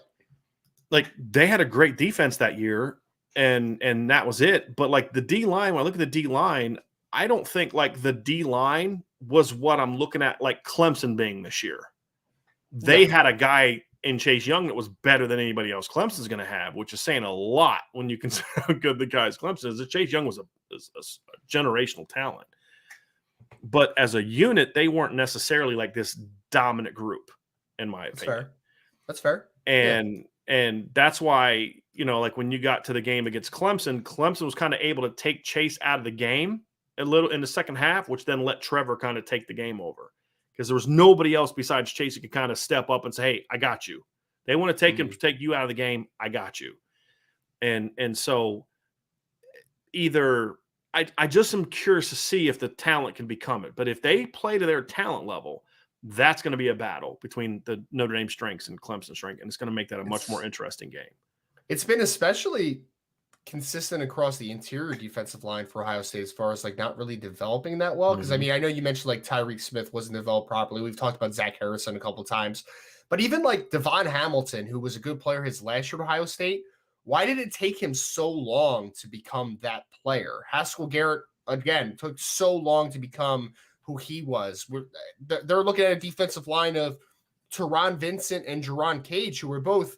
I mean, Teron Vincent was a former 5-star. Am I correct? And he's been banged up a lot. That so like that's one of like, okay, is that because of injuries or like you said, is he just not been developed? Yeah, but I mean, if you would have told me 5 years ago or 6 years ago that in 5 years your starting defensive tackles for Ohio State would be Teron Vincent and Jerron Cage, and there's a lot of question marks around it, I'd be like, really? Like they were both very touted players, one exceptionally touted. So I do think there has been some underdevelopment for some players. I definitely agree with that. I would not push back against that at all. Right. So we're going to find out if that changes now with a new sort. Even though the D-line coach is the same, does that change with the new coaching staff in place? So that's going to make that. Because maybe to your point, I mean, maybe it's a scheme thing. Right. Maybe it's not Larry Johnson. Strengths. Right. They're asking him to do this, and when really this kid should be doing that. Right. Exactly. And that's what we're trying to be fair about it, is there could be reasons for it. And now the new coach is going to come in and put these guys in position to be successful. And, we'll find out if that's true or not. Yep. USMA, are you guys willing to share your thoughts on a certain platform that appears to be determined to use Keeley as clickbait? I had to start this one because look, here's what I'm going to do. I'm going to say this. Did you hear my rant yesterday before you started? I didn't. Good. I stepped away at that point in time. Here, I'm not going to go back and look at it now. I have very little respect for how certain people are going about their business. And when I mean people, I'm referring to the national folks. Somebody got really in their feelings yesterday because I basically said On3's rankings are garbage. They started defending like Mike Singer and the people at Bloom Gold Illustrated. I was like, last I checked, Mike Singer doesn't have anything to do with rankings at On3. Last I checked, Patrick Engel and those guys at Bloom Gold weren't doing rankings. It has nothing to do with the Notre Dame sites. It's the national coverage.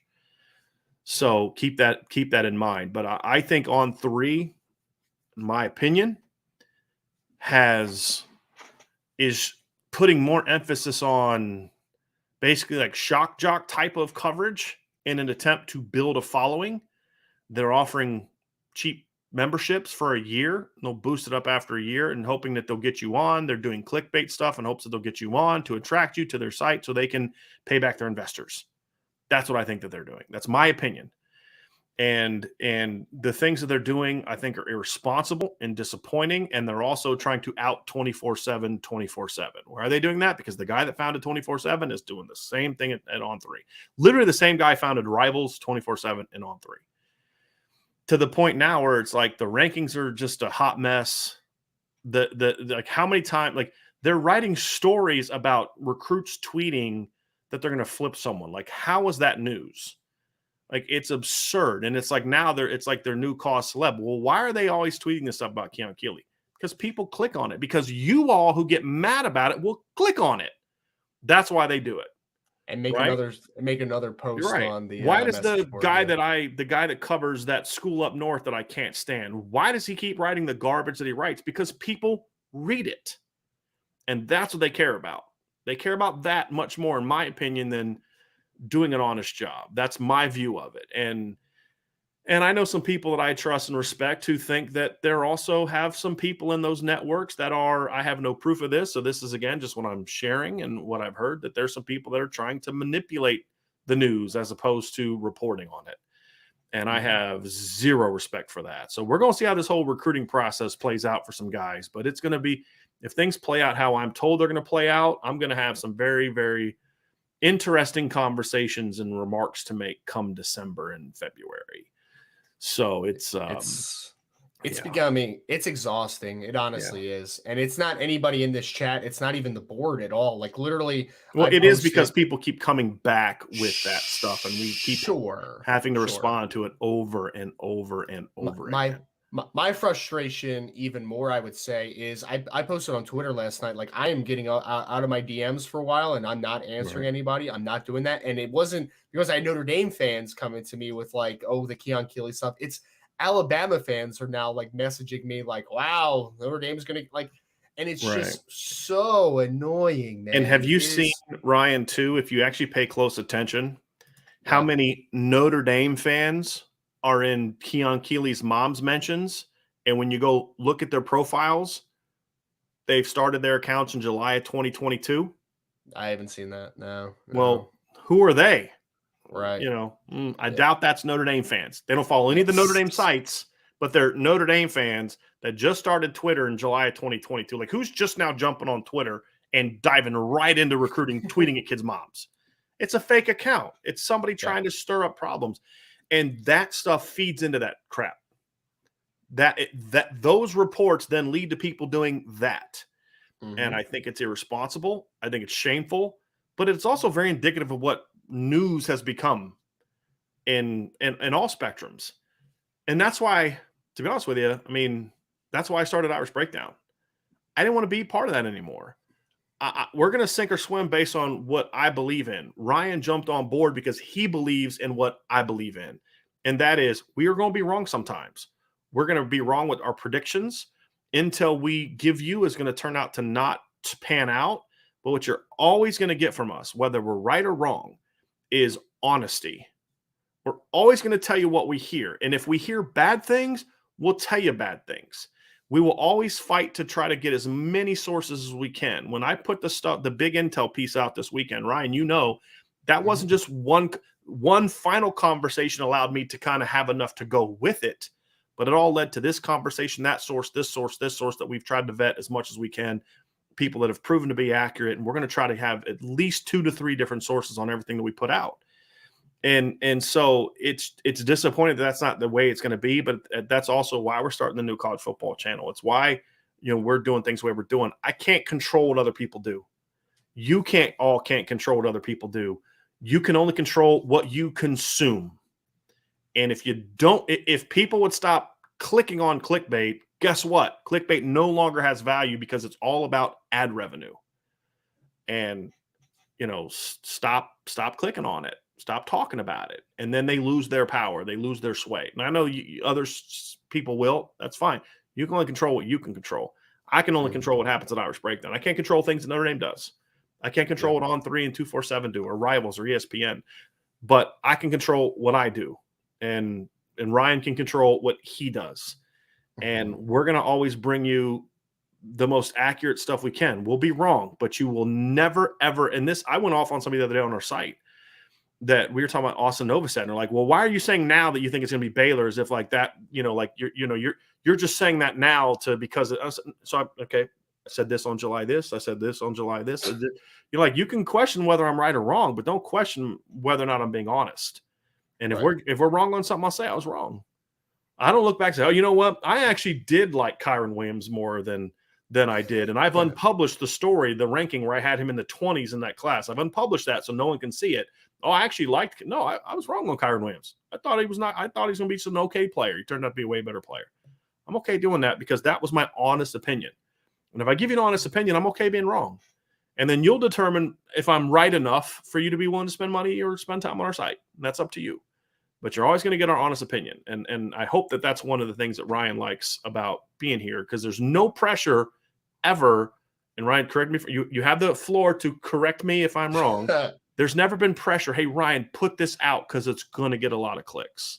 Oh, no, that's never happened. Yeah. No, it's not happening. And I will say this, Brian, speaking of clickbait, can we all please, I'm going to ask for one thing here. Can we stop with the crystal ball stuff, please? They put a crystal ball in the Keon Keeley flipping Alabama before he made the trip to Alabama. Right. Let's be honest. There was an on-3 projection for Richard Young to go to Oregon the day he committed to Alabama. I'm just saying. You know what else is a prediction on Keon Keeley's is that he was going to flip to Florida. Right? Do you remember that one? Do you remember when he was going to flip to Florida? Remember when he kept getting all the stuff about Ohio State? Oh, he's going to flip to Ohio State. Yeah. It's just so right. All I have to say about it, and we've put intel on the board about this, right? Our sources are telling us that we're not as worried as a lot of other people are, and that's where we'll keep it at for now. And on one of those kids, I'm extremely confident on that. Another one I do, and we'll talk about this on the board, but there's another one I'm a little bit more concerned about that, even though this is what we're being told. Sometimes there's a little bit too much smoke, but when we hear it, we'll tell it to you. But what I promise I'm not going to do is say something that then later have to backtrack. Say, well, no, that was actually just my opinion. I don't actually have intel. Somebody says, well, this kid's going to flip to this school. And then as he gets challenged on it, well, I don't have intel on it. I'm just giving my opinion. Well, you reported that like intel. Mm-hmm. And that's the problem. And we're just not going to do that. So if that's what you're looking for, well, I'm not going to say that. You're here because you know that's not who we are. And that's why we've grown the way that we have. In a recession, we've grown because people trust us. And we appreciate that very much because we know right now times are tough. And there are other things people could spend their money on. And the fact that we've had over 100 people sign up in the last few days is quite an honor and something we don't take for granted because we do know how tough it can be for some people right now. So we do appreciate that. For sure. Skylar Indy says, Brian and Ryan, why does the Big Ten struggle for quarterbacks? You have Stroud and what else? You know what's interesting, Ryan, is it's kind of an interesting point because the Big Ten hasn't really produced a ton of great quarterbacks lately. Ohio State's had some, but Penn State used to be a school that would produce a lot of quarterbacks. I mean, going all the way back and they've produced some legendary players and even coming up into the 90s with Kerry Collins but they haven't produced it in a while. Yep. You look at the Big Ten now, like we're talking about Sean Clifford being key to the Penn State winning, and you're like, Tanner Morgan at Minnesota. Like, honestly, outside of Peyton Thorne, there's not a lot of, Aiden O'Connell's a good player. Yeah, but I'm talking like projecting to like that big time guy. He's not that. He's a system guy. Yeah. You're correct. Right. He's a system guy. But it's just one of those things where like, yeah, you're right there. But I would argue that that's also true in the SEC. We haven't seen a ton of great quarterbacks come out of the SEC outside of Alabama, with an exception here and there. Mm-hmm. Like Joe Burrow coming out of LSU, but outside of Joe Burrow, quarterback played LSU's been pretty much hot garbage the last 10 years. Outside of that 1 year where Joe was a stud. Auburn's been bad too. Auburn's been bad ever since Cam Newton, right? And Georgia hasn't exactly had great quarterback. I mean, it's steady, nice, solid college players, but it's pretty interesting. I mean, think about who the best quarterbacks in the NFL are right now. It's a guy from Texas Tech, guy from Wyoming. Guy from Louisville, right? True. You know what I mean? Like kid that went to NC State. then transferred to Wisconsin because they wanted Mike Glennon to be the quarterback. You know what I mean? Another guy that had to go to JUCO first, then to Cal afterwards. Right. Yeah, And Aaron Rodgers. Yeah, it's a good point. Yeah. So Yep. it is very interesting to when you look at that. Like, I don't know why that is. I really don't know why That's that interesting. is. Yeah. I don't know if there's any reasoning for it. I mean, I think part of it in recent years in the Big Ten is the Big Ten as a conference has been slow to adopt the modern offensive game. Opening up. And if you're a big time quarterback, why would you want to go to Iowa? Why would you want to go to Wisconsin? Why would you want, you know what I mean? Like, go down the list. Why would you want to go there if you're a big time quarterback? I want to go down to LSU and do what Joe Brady just did, or I want to go to Alabama and throw for 1 million yards, or I want to go play for Dan Mullen, who put Dak Prescott, again, another one. Mississippi State has one of the better quarterbacks in the NFL. I think that some schools too have a type and they just stick to it. I texted you the other day. Auburn got Adrian Posse to commit, who I like, has a big arm, talented kid for sure. But don't they always seem to just go after the same exact guy? Yeah. It's like, oh, let's get TJ Finley to come here as a transfer. Let's get Joey Gatewood. Like, they're trying to recreate this like big body, talented dude, but like it just has not worked out. They're just trying to recruit the same guy and they keep making the same mistake. Big arm over again. Guys that struggle to read defenses consistently. Yes. And then that's who Adrian Posse is right now. Now, in his defense, he's a sophomore, right? Sure. There's room for improvement, but that's who he is right now. I like Posse. If he's developed, he could be a really good player on the college level. But as of right now, this is like, ooh, that's kind of eerily similar to what they have done the last 10 years. I mean, Bo Nix, I guess, was a little bit of a different type of player, but like he wasn't developed properly, obviously, either. So. MT41, Tyler Buchner doesn't have to be elite for this offense, for this to be a good offense. And this is a statement. But if he is elite, this can be one of the best offenses in the country. We're going to talk more about this tomorrow, Ryan, but I want to tease that a little bit tomorrow. But I think MT41 is spot on. Tyler 100%. Buchner, at the end of the day, if the strengths we talked about today are strengths, this is going to be a really good offense.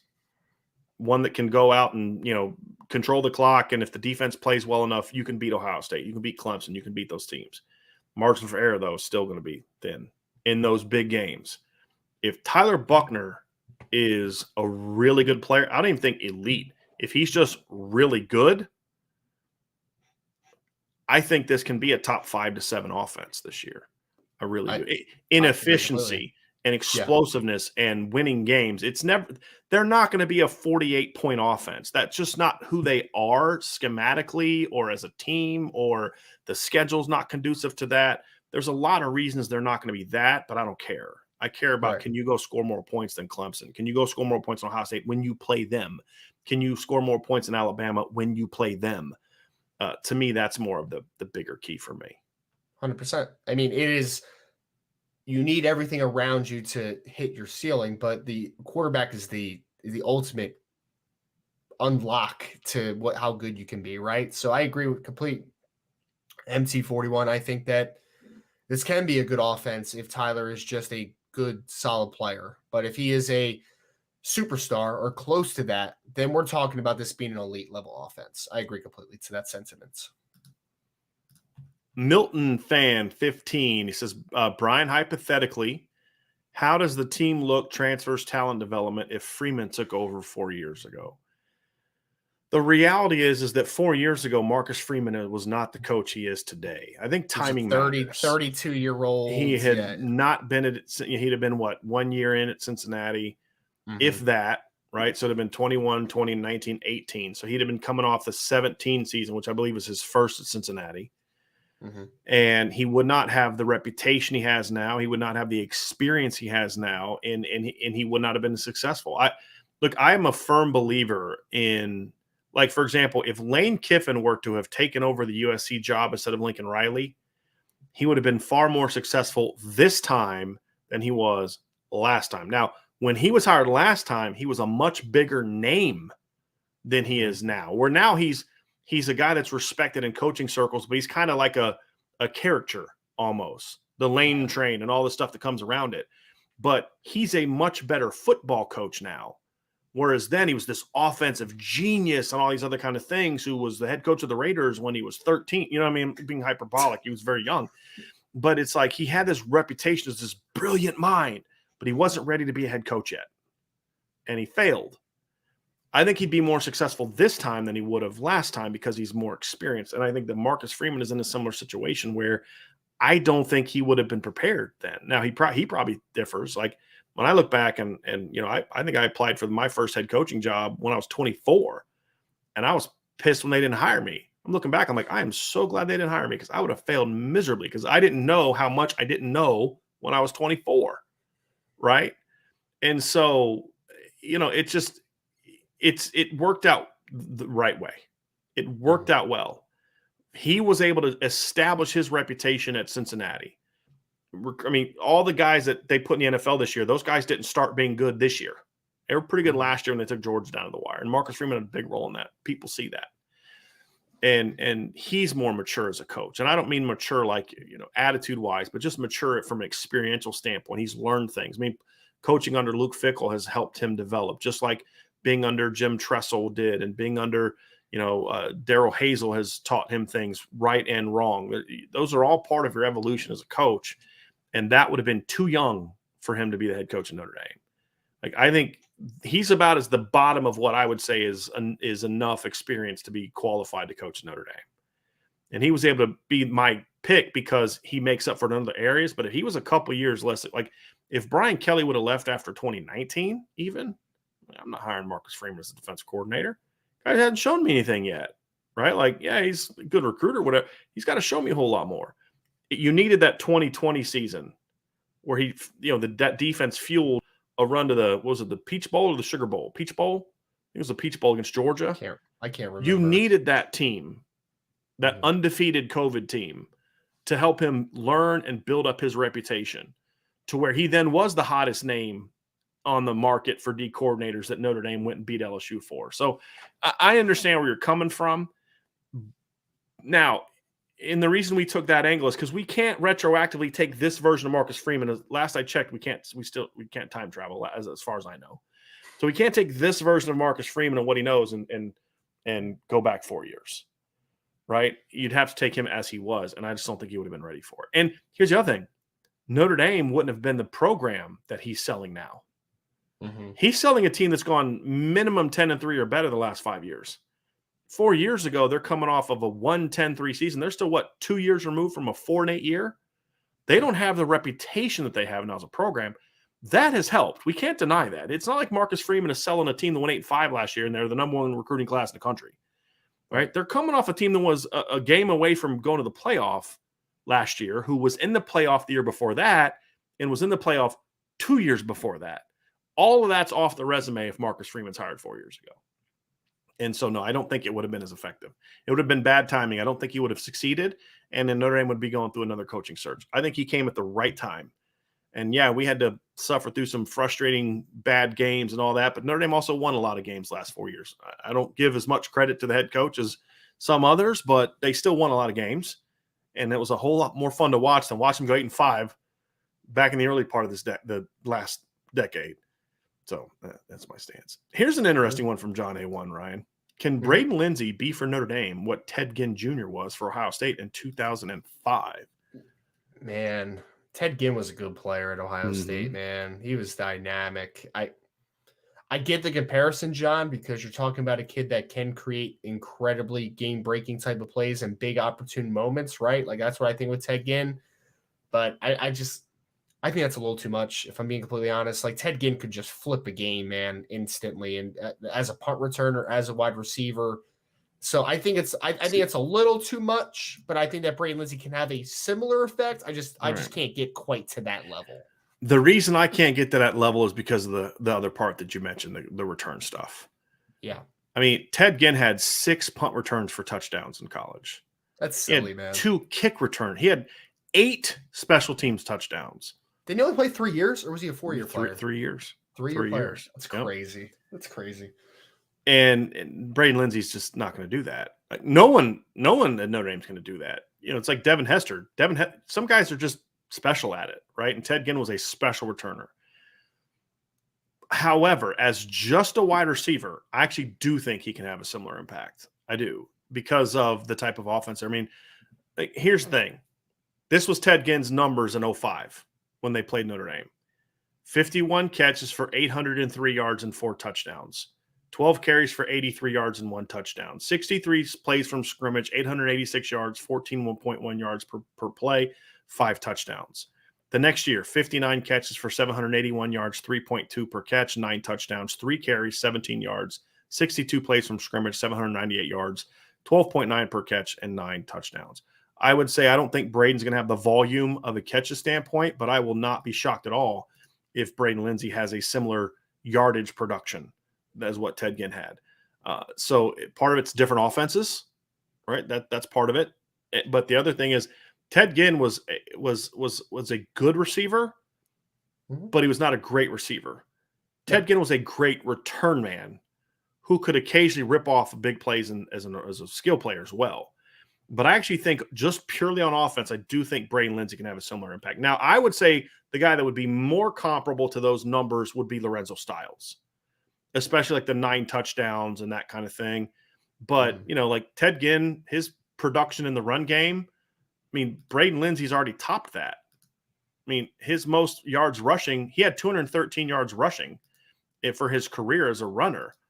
I'm pretty sure Braden Lindsey's already smoked that.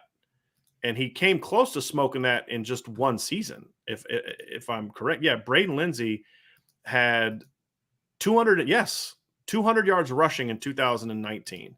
He had 8 yards rushing last year, and he had 2 years ago 69 last year. So he's already in 3 years had more rushing yards than Ted Ginn has. So my point is he's already doing more in that regard. Can he become the dependable every down player that Ted Ginn was? Because Ted Ginn could do some of the little things a little bit as a receiver too. I never thought Ted Ginn was a great wide receiver. I thought Ted Ginn was a great return man. Like if I think of the last 20 years and I'm thinking of, or last 30 years, and I'm thinking like the 5 best return men in college football, the 3 that immediately always pop into my head that will always be there is Rocket, Devin Hester, and Ted Ginn. Just as like special, like game-changing, wow, we're not going to see a guy like that for a while, guys. Those 3 pop in my head. The disrespect to Ryan Switzer is ridiculous on this podcast, man. Absolutely. I mean, it is what it is, man. Go look at his numbers, sir. No, I said who pops in my head? Those 3 guys pop in my head. I know. I was just kidding anyway. Like Ted Ginn getting hurt in that Florida game, that changed the momentum of that game because what happened on the first play of that game? I mean, Florida went on to steamroll them, but I mean, Ted Ginn took the opening kickoff back for a touchdown in the national championship game. Yep. And then he hurt his foot celebrating, right? Something like that. And you took that weapon out of that offense against Florida, you were not going to be the same offense.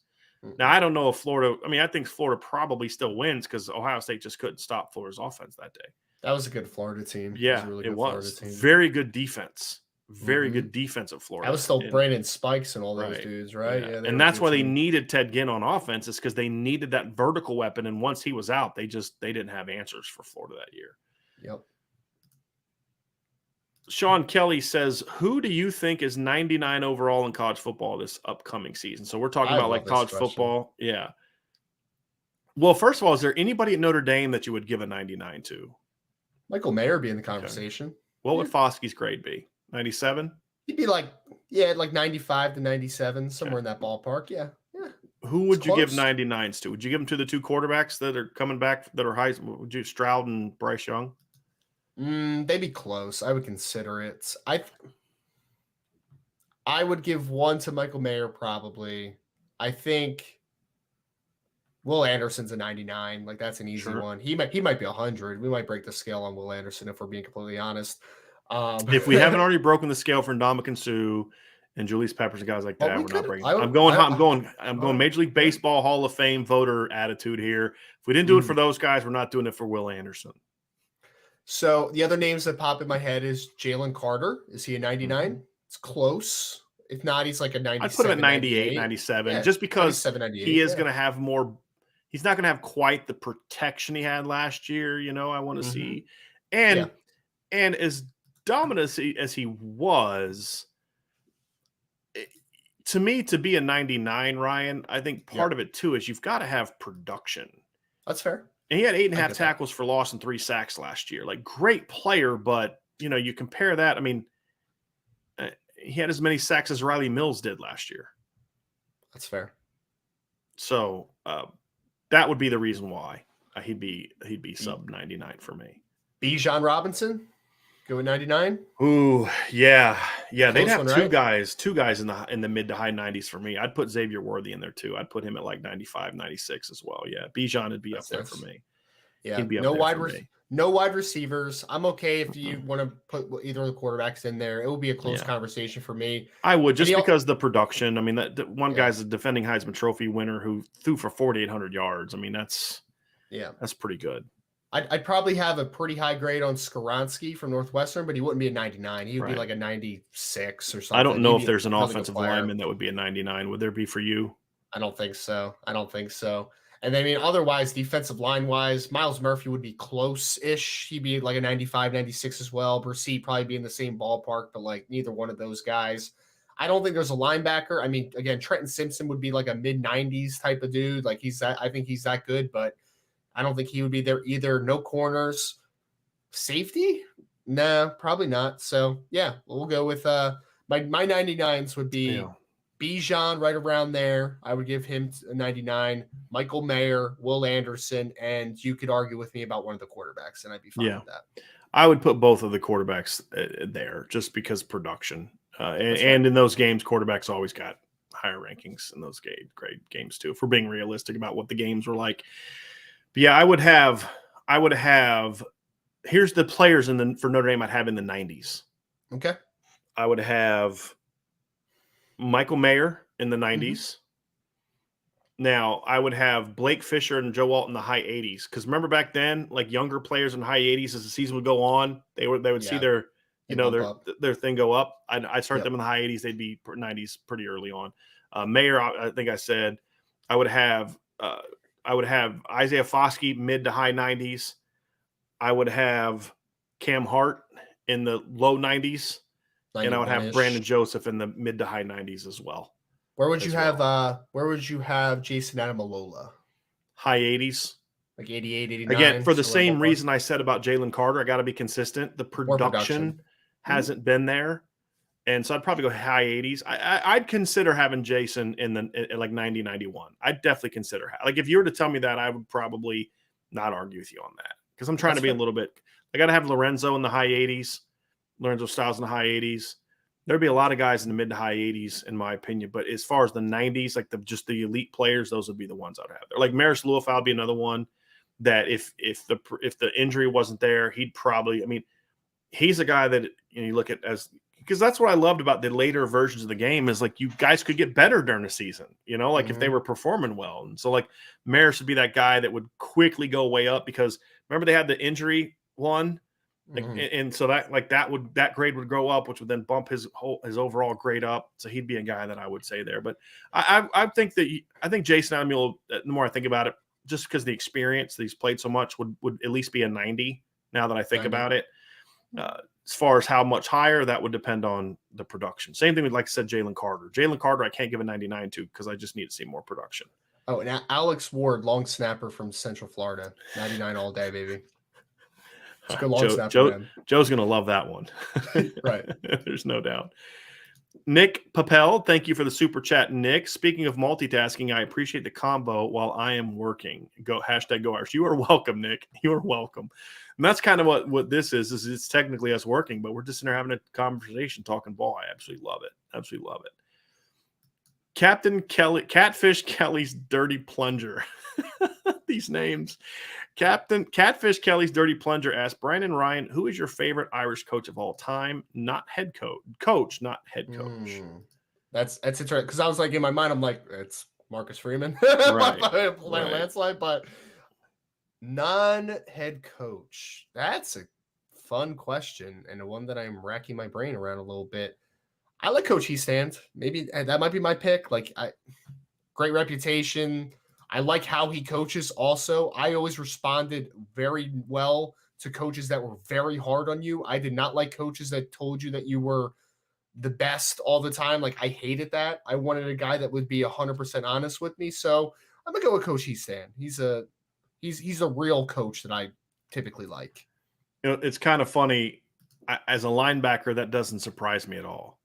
Yeah. I hated coaches that yelled at me, and not because I didn't mind getting yelled at, because like I'd take yelling. Like, why did you hit that linebacker in the chest? Yeah, it was stupid. You can yell at me. I deserve that one. But I was always like, dude, just how about you explain to me what I did first? Because like every coach I ever had that yelled would just yell. There was no like teaching involved, and I hated that. I absolutely hated that. So like, just tell me what I did wrong. You know what I mean? Like, what did I miss? I didn't drop out. Hey, I think I'm gonna hit this linebacker right in the chest. That's gonna be fun, isn't it? Yeah, I didn't like that. But I kind of feel like it's position dependent. Yeah. And so like I would yell at my receivers more than I would yell at a quarterback. Because I just had this, I just kind of had this mentality of with a quarterback, it just has to be a little bit different. Such a mental position. It's a little bit of a bias, and it's a perception thing. Yeah. You know, like I'm not ripping my quarterback because it's like that's how I always felt. I was like, dude, you know, like thanks for undermining, you know, what I'm doing here. But shocker, I didn't like being yelled at. So yeah, I didn't mind because I didn't mind in baseball. I didn't mind a coach getting on me in baseball. It was or in basketball. It was always in football as a quarterback. I didn't like it. See, I did track and field, and no one ever yells at you. So like, you know, that was the only time I was going to get yelled at was on a football field. So it's all good. Did you have an answer for this one or no? No one that comes to mind? Well, I'll just go before I started covering the team because I think that's fair. Maybe be a little bit unfair for me to say. And there was one time I listed like my favorite coaches. And one of the coaches I didn't list like immediately DM'd me after the show, like, "Hey, wait a minute, you're not listing me on your Facebook." It's like, come on, man. Like, tell me his honorable mention. Yeah, I know, right? So I just forgot, man. It was like spur of the moment question. He's like, "I see how it is," and he wasn't even at Notre Dame anymore, which I thought was hilarious. Pre me covering the team, I mean, honestly, up until the last 7 or 8 years, I mean, Urban Meyer was one. He was a great receivers coach at Notre Dame. I really liked him, but I mean, it's Barry Alvarez is probably mine if I'm going to go assistant coaches. You know, I wasn't familiar with Joe Moore when I was younger. Like offensive line play wasn't like really in my wheelhouse. You know what I mean? But Barry Alvarez, I always had a great deal of respect for. Brought Notre Dame a championship and then went to Wisconsin and just did a great job at Wisconsin. But those are probably the ones that you know, as I think about it, are probably the ones that kind of pop out and stick out the most is Barry Alvarez and Urban Meyer. Because people forget Urban Meyer was a receivers coach at Notre Dame for a number of years. Yeah, in the Davie era. So he was a good coach before. You know, he became a bad. He's still a legendary Hall of Fame coach. He just for sure not a legendary Hall of Fame human being. Yeah, he's not a good person. That's all it is. Yeah, there's a lot of good coaches that are not good people. I mean, let's be honest about that. Right. Yeah. Right. Yep. He would definitely fit that mold. There is no doubt. No doubt. All right. We've got another question from Connor Fitch. If Tyler Buchner meets your expectations, does he push for the Heisman? I think you answered this. You kind of answered this earlier, Ryan, in that the expectation for what he'll be next year is going to be different than the expectation this year. Doesn't mean we're okay if he throws for, doesn't play well. No, it's just, I don't expect him to be this year what he will be next year. And also 100%. Next year, we won't have already established guys like Bryce Young and CJ Stroud taking up a lot of the oxygen in my point. Their numbers are just going to be so absurdly better than Tyler's. And I don't know if Notre Dame will use him as much as a runner this year as maybe they might next year when he proves that he can split. I could be wrong on that. That's just a guess that I have, a thought that I have about that. Yeah, I think more very good in 2022, and then if he takes the next step, then he's a Heisman contender in 2023. Like that's the trajectory that I personally see. Right. Yeah, I think so. That's hard to expect a guy to just come into his first year as a starter. I mean, it's happened. Yeah, but like it's still right. I mean, last year's Heisman Trophy winner was a redshirt freshman, and Tyler has more production for him. We've seen it more and more recently. Like I even think of like Manziel and Jameis Winston, and like it's happened, but like still, it's a tough thing to expect. Right. It is. All right, let's get to more questions. Brandon Plensner says, B. Ryan, Clemson had an exceptional DB class last year. Do you think any of those freshman DBs will start this year? Tell you what, a guy that I thought would have had a shot to start last year was the kid that Dalen Everett, who ended up going to I think Georgia. I think he ended up flipping to Georgia, I think.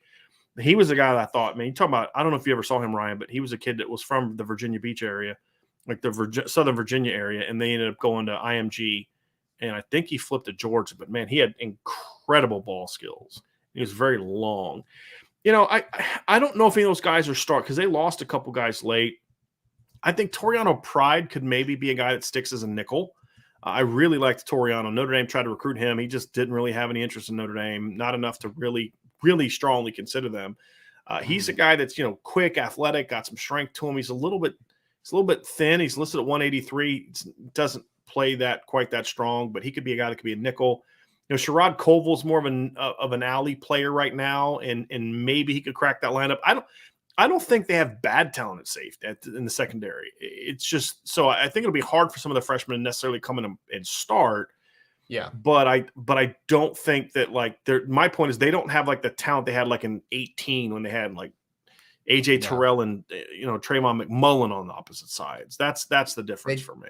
They do, yeah. I mean, you're not wrong about that. It's definitely not the most talented secondary that we've seen at Clemson over the last few years. I will say that they do have players that have played, though. I mean, right. Sheridan Jones is a guy that has split a lot of reps 2 years ago with Andrew Booth Jr. Andrew McCuba is actually a pretty good safety that they have there that played a lot. I know Malcolm Green has played as the nickel there too. So I think there's going to be opportunities for freshmen, and again, it's not as talented a room as it typically is, but they don't usually just have freshmen at defensive back that just come in because Clemson has done a pretty good job of kind of cycling in some really good talent. I mean, even AJ Terrell didn't really break out at Clemson until he was a sophomore, right? He wasn't even a freshman and some of those guys. So I think it's probably more a veteran laden team that can have some freshmen mixing in. And I think Dabo's always preferred that when he had it. Right. Dabo's never been afraid to play young guys. But those young guys were always significantly better than the older guys, Yeah. But I think he defensively, especially, they've always preferred older guys. Yeah, which is, because again, if a receiver runs a wrong route on offense, it stinks, but the quarterback can throw to somebody else. If you blow a coverage on defense, it's a touchdown. And I think that's a reason why some coaches are sometimes unwilling to play a younger guy. I feel like they always have a late breakout in the secondary too, a type of player. I forget what the kid's name was last year that ended up getting drafted, number 31. He was the corner opposite Andrew Booth, but he was a fifth-year senior. Darian Kendrick? No, not Darian Kendrick. He transferred to Georgia. Mario Goodrich. Yeah. Barely played his first 4 years, and then all of a sudden he's a starter his fifth year and gets drafted. Had a huge pick six in the bowl game against Iowa State too. Did he take that back all the way to the house? I thought he did. I think he may have. Yeah, I thought he did. He had a good season. He was. He was a more consistent player last year than Andrew Booth, but Andrew Booth's very steady skill set is just insane. Very steady player. Now he benefited from the ACC wasn't filled with a bunch of great receivers last year either. But even against some of the more high potent offenses, he stepped up and played well. BC, against Wake Forest, I thought he played well. So, yeah, he's a good football player. He's a good football player. Let's get the last couple here before we get out of here. Jay Henry says, "What's a good number of Chris Tyree receptions this year?" 25 is the number that he kind of gives. A number in the 30s popped into my head. I think.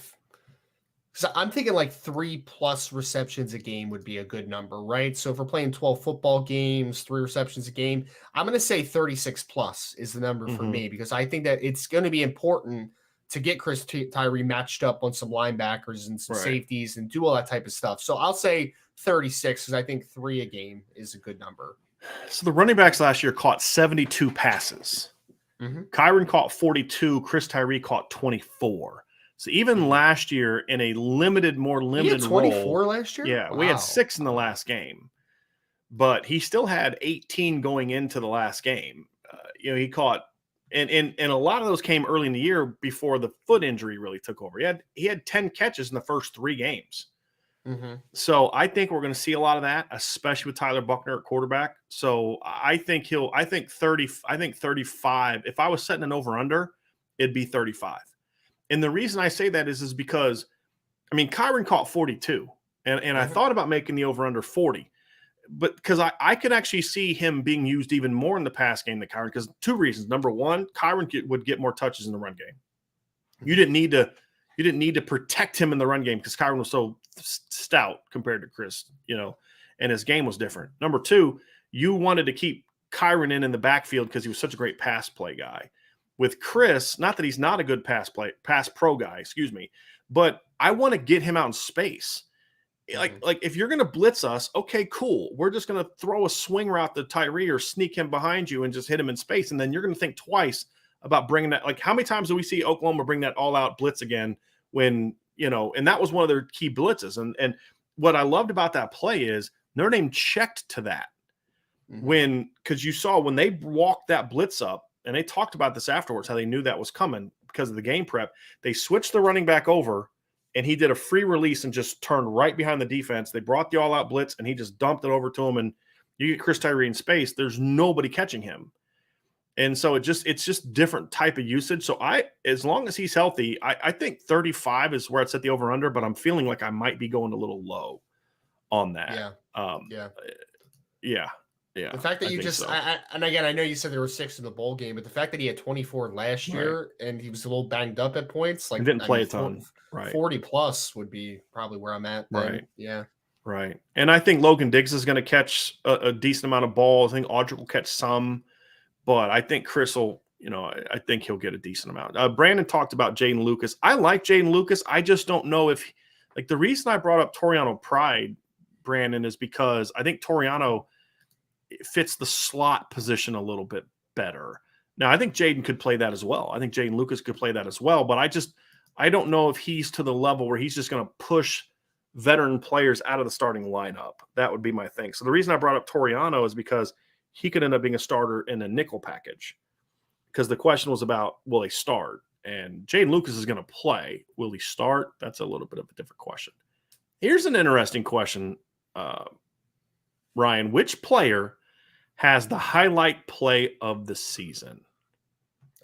I hope you got to make a prediction. I hope it's Tyler Buchner. Okay, that's where I was going to go. He's going to have some insane, go one way, cut back the other way, and either run or throw it over the top, something like that. He'll make some insane play. It'll be one of 3 people, in my opinion. It'll be that.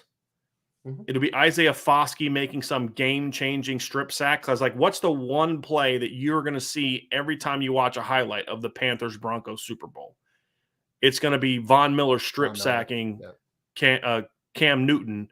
I'm talking about the first one that Malik Jackson recovered in the end zone for a touchdown, not the late one when Cam made the business decision not to, go recover that fumble in the Super Bowl. Yeah. But it'll be one of those two, or it'll be something like Michael Mayer pulling like an Irv Smith. Remember that play from Irv Smith against, was it Purdue or Indiana back in the day, where he dragged 8 guys into the end zone? I think it'll be something like that. When I think of play of the year, and Brandon just said a 90-yard TD run by Chris Tyree, I could see that, but a straight 90-yard run isn't necessarily a play of the year to me, with the exception of if it's against Ohio State, Clemson, or USC. If he does that in one of those games that are competitive and it just kind of maybe breaks the game open or wins you the game, then it becomes a play of the year. Because to me, play of the year is one of 2 things. One, it's this crazy play, right, where a guy cuts the field or does some crazy stiff arm or something like that, or it's a money play. And that's why I was going to Foskey. And Mayer and Buchner were sort of the crazy, you always remember, what's the one run everybody remembers from Reggie Brooks in his career? He had so many phenomenal runs. It's the one where he basically scored unconscious. Remember the play against Michigan where he got hit, and then it's some crazy play. What do you remember about Ray Zellers? It's him running the dude over from Purdue and carrying dudes from Purdue. Same thing with Irv Smith. It's some crazy play on offense, or it's a huge money play on defense.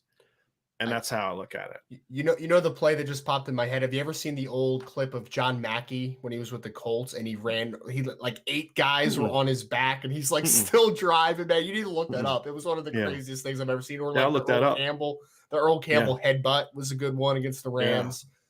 Yeah. I will say this. Defensively, because I didn't even think about defense, I might pick Brandon Joseph with some insane one-handed interception. Remember the one he had against Ohio State 2 years ago? That was insane, man. Incredible catch. Yeah. I think if it's going to be a DB, it's going to be somebody we're not expecting. Think so? Yeah, it'll be Ramon like Henderson. Clarence Lewis would have picked 6 for the win or something. Like, think about this: the '88 season that they won a title. There's Mhm. 2 plays we remember. Todd Light was hands down their best defensive back, but we don't remember Todd Light's plays. We remember 2. Remember Pat Terrell's breakup in Miami, but what's the other one? Stan Smagala's pick 6 against Rodney Peete. That's the other one we remember. It's always the guy that you challenge more in that big Sure. moment. So it'll be like Clarence Lewis or Tariq Bracy or somebody, or Ramon Henderson, Xavier Watts, somebody like that making a big play. So I think it'll be kind of something like that. So those are the fun things to kind of think about. Like, what is, like, remember like 2017, like all the great plays that Julian Love made that year. I still contend that the biggest play that a defensive player made that year was when Sean Crawford knocked the ball out of the running back's hands right before the goal line, because it was, I believe the score at the time, was 14-7. I'm gonna look this up because I believe on that particular drive that it was 14-7. Let me look this up here real quick. I believe I'm correct on this, because remember, Wimbush started the game off with a great drive going right down the field, hit EQ on a post route, and then he runs in, I think, on a quarterback draw. Then on Michigan State's first drive, they had a pick 6. Then they went down and scored, and no, it was 21-7. It was 21-7, but Michigan State was getting ready to score with, like, second quarter, like, to where it was a competitive game, and it was LJ Scott, and he's getting ready to score, and Sean Crawford comes in and punches the ball out, then recovers it. Notre Dame goes 80 yards that next drive, and instead of it being a 21-14 game, it's 28-7 going into halftime. Game over. Sparty fans are falling out. That's the same exact type of scenario that we saw last year with Oklahoma State, where you're up big, the other team goes down and scores, and you either make a stop and then you roll them, or you let them get back in the game. That would have been more so because it would have been 21-7. And so, like, it's plays like that I always remember, like those games that, like, really had an impact on the outcome of a game. And I think it'll be something like that. It wasn't Julian Love, the All-American. It wasn't Troy Pride, the speedster. It was Sean Crawford, the nickelback, knocking a ball out of it. You think of 2018, there were some big time players in 2018, but the DB play I always remember is Alohi Gilman ripping the ball out of the Jared Pinkney's hands. Right. I think it was Jared Pinkney. Vanderbilt. Right. Yeah. Right at the goal line against Vanderbilt in a game you won by 5. It's plays like that I remember. And you need those plays look, you're going to need those plays to go undefeated, even against some bad teams. You're going to need those stops and those big plays. So I think it'll be something like that.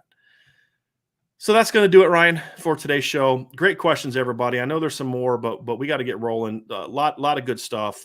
Really appreciate all y'all being a part of the show today. We'll be back tomorrow at 1:00. We will talk some of the concerns we have and some of the questions that need to be answered about the Notre Dame offense going into fall camp. And then tomorrow night, of course, we'll have a second show, 7:30. We will cover the pending decision by Jaden Alsbury, who is going to make his decision. But we do have a show tonight, 6:00 tonight. Everybody, make sure you're listening to the show, 6:00 tonight.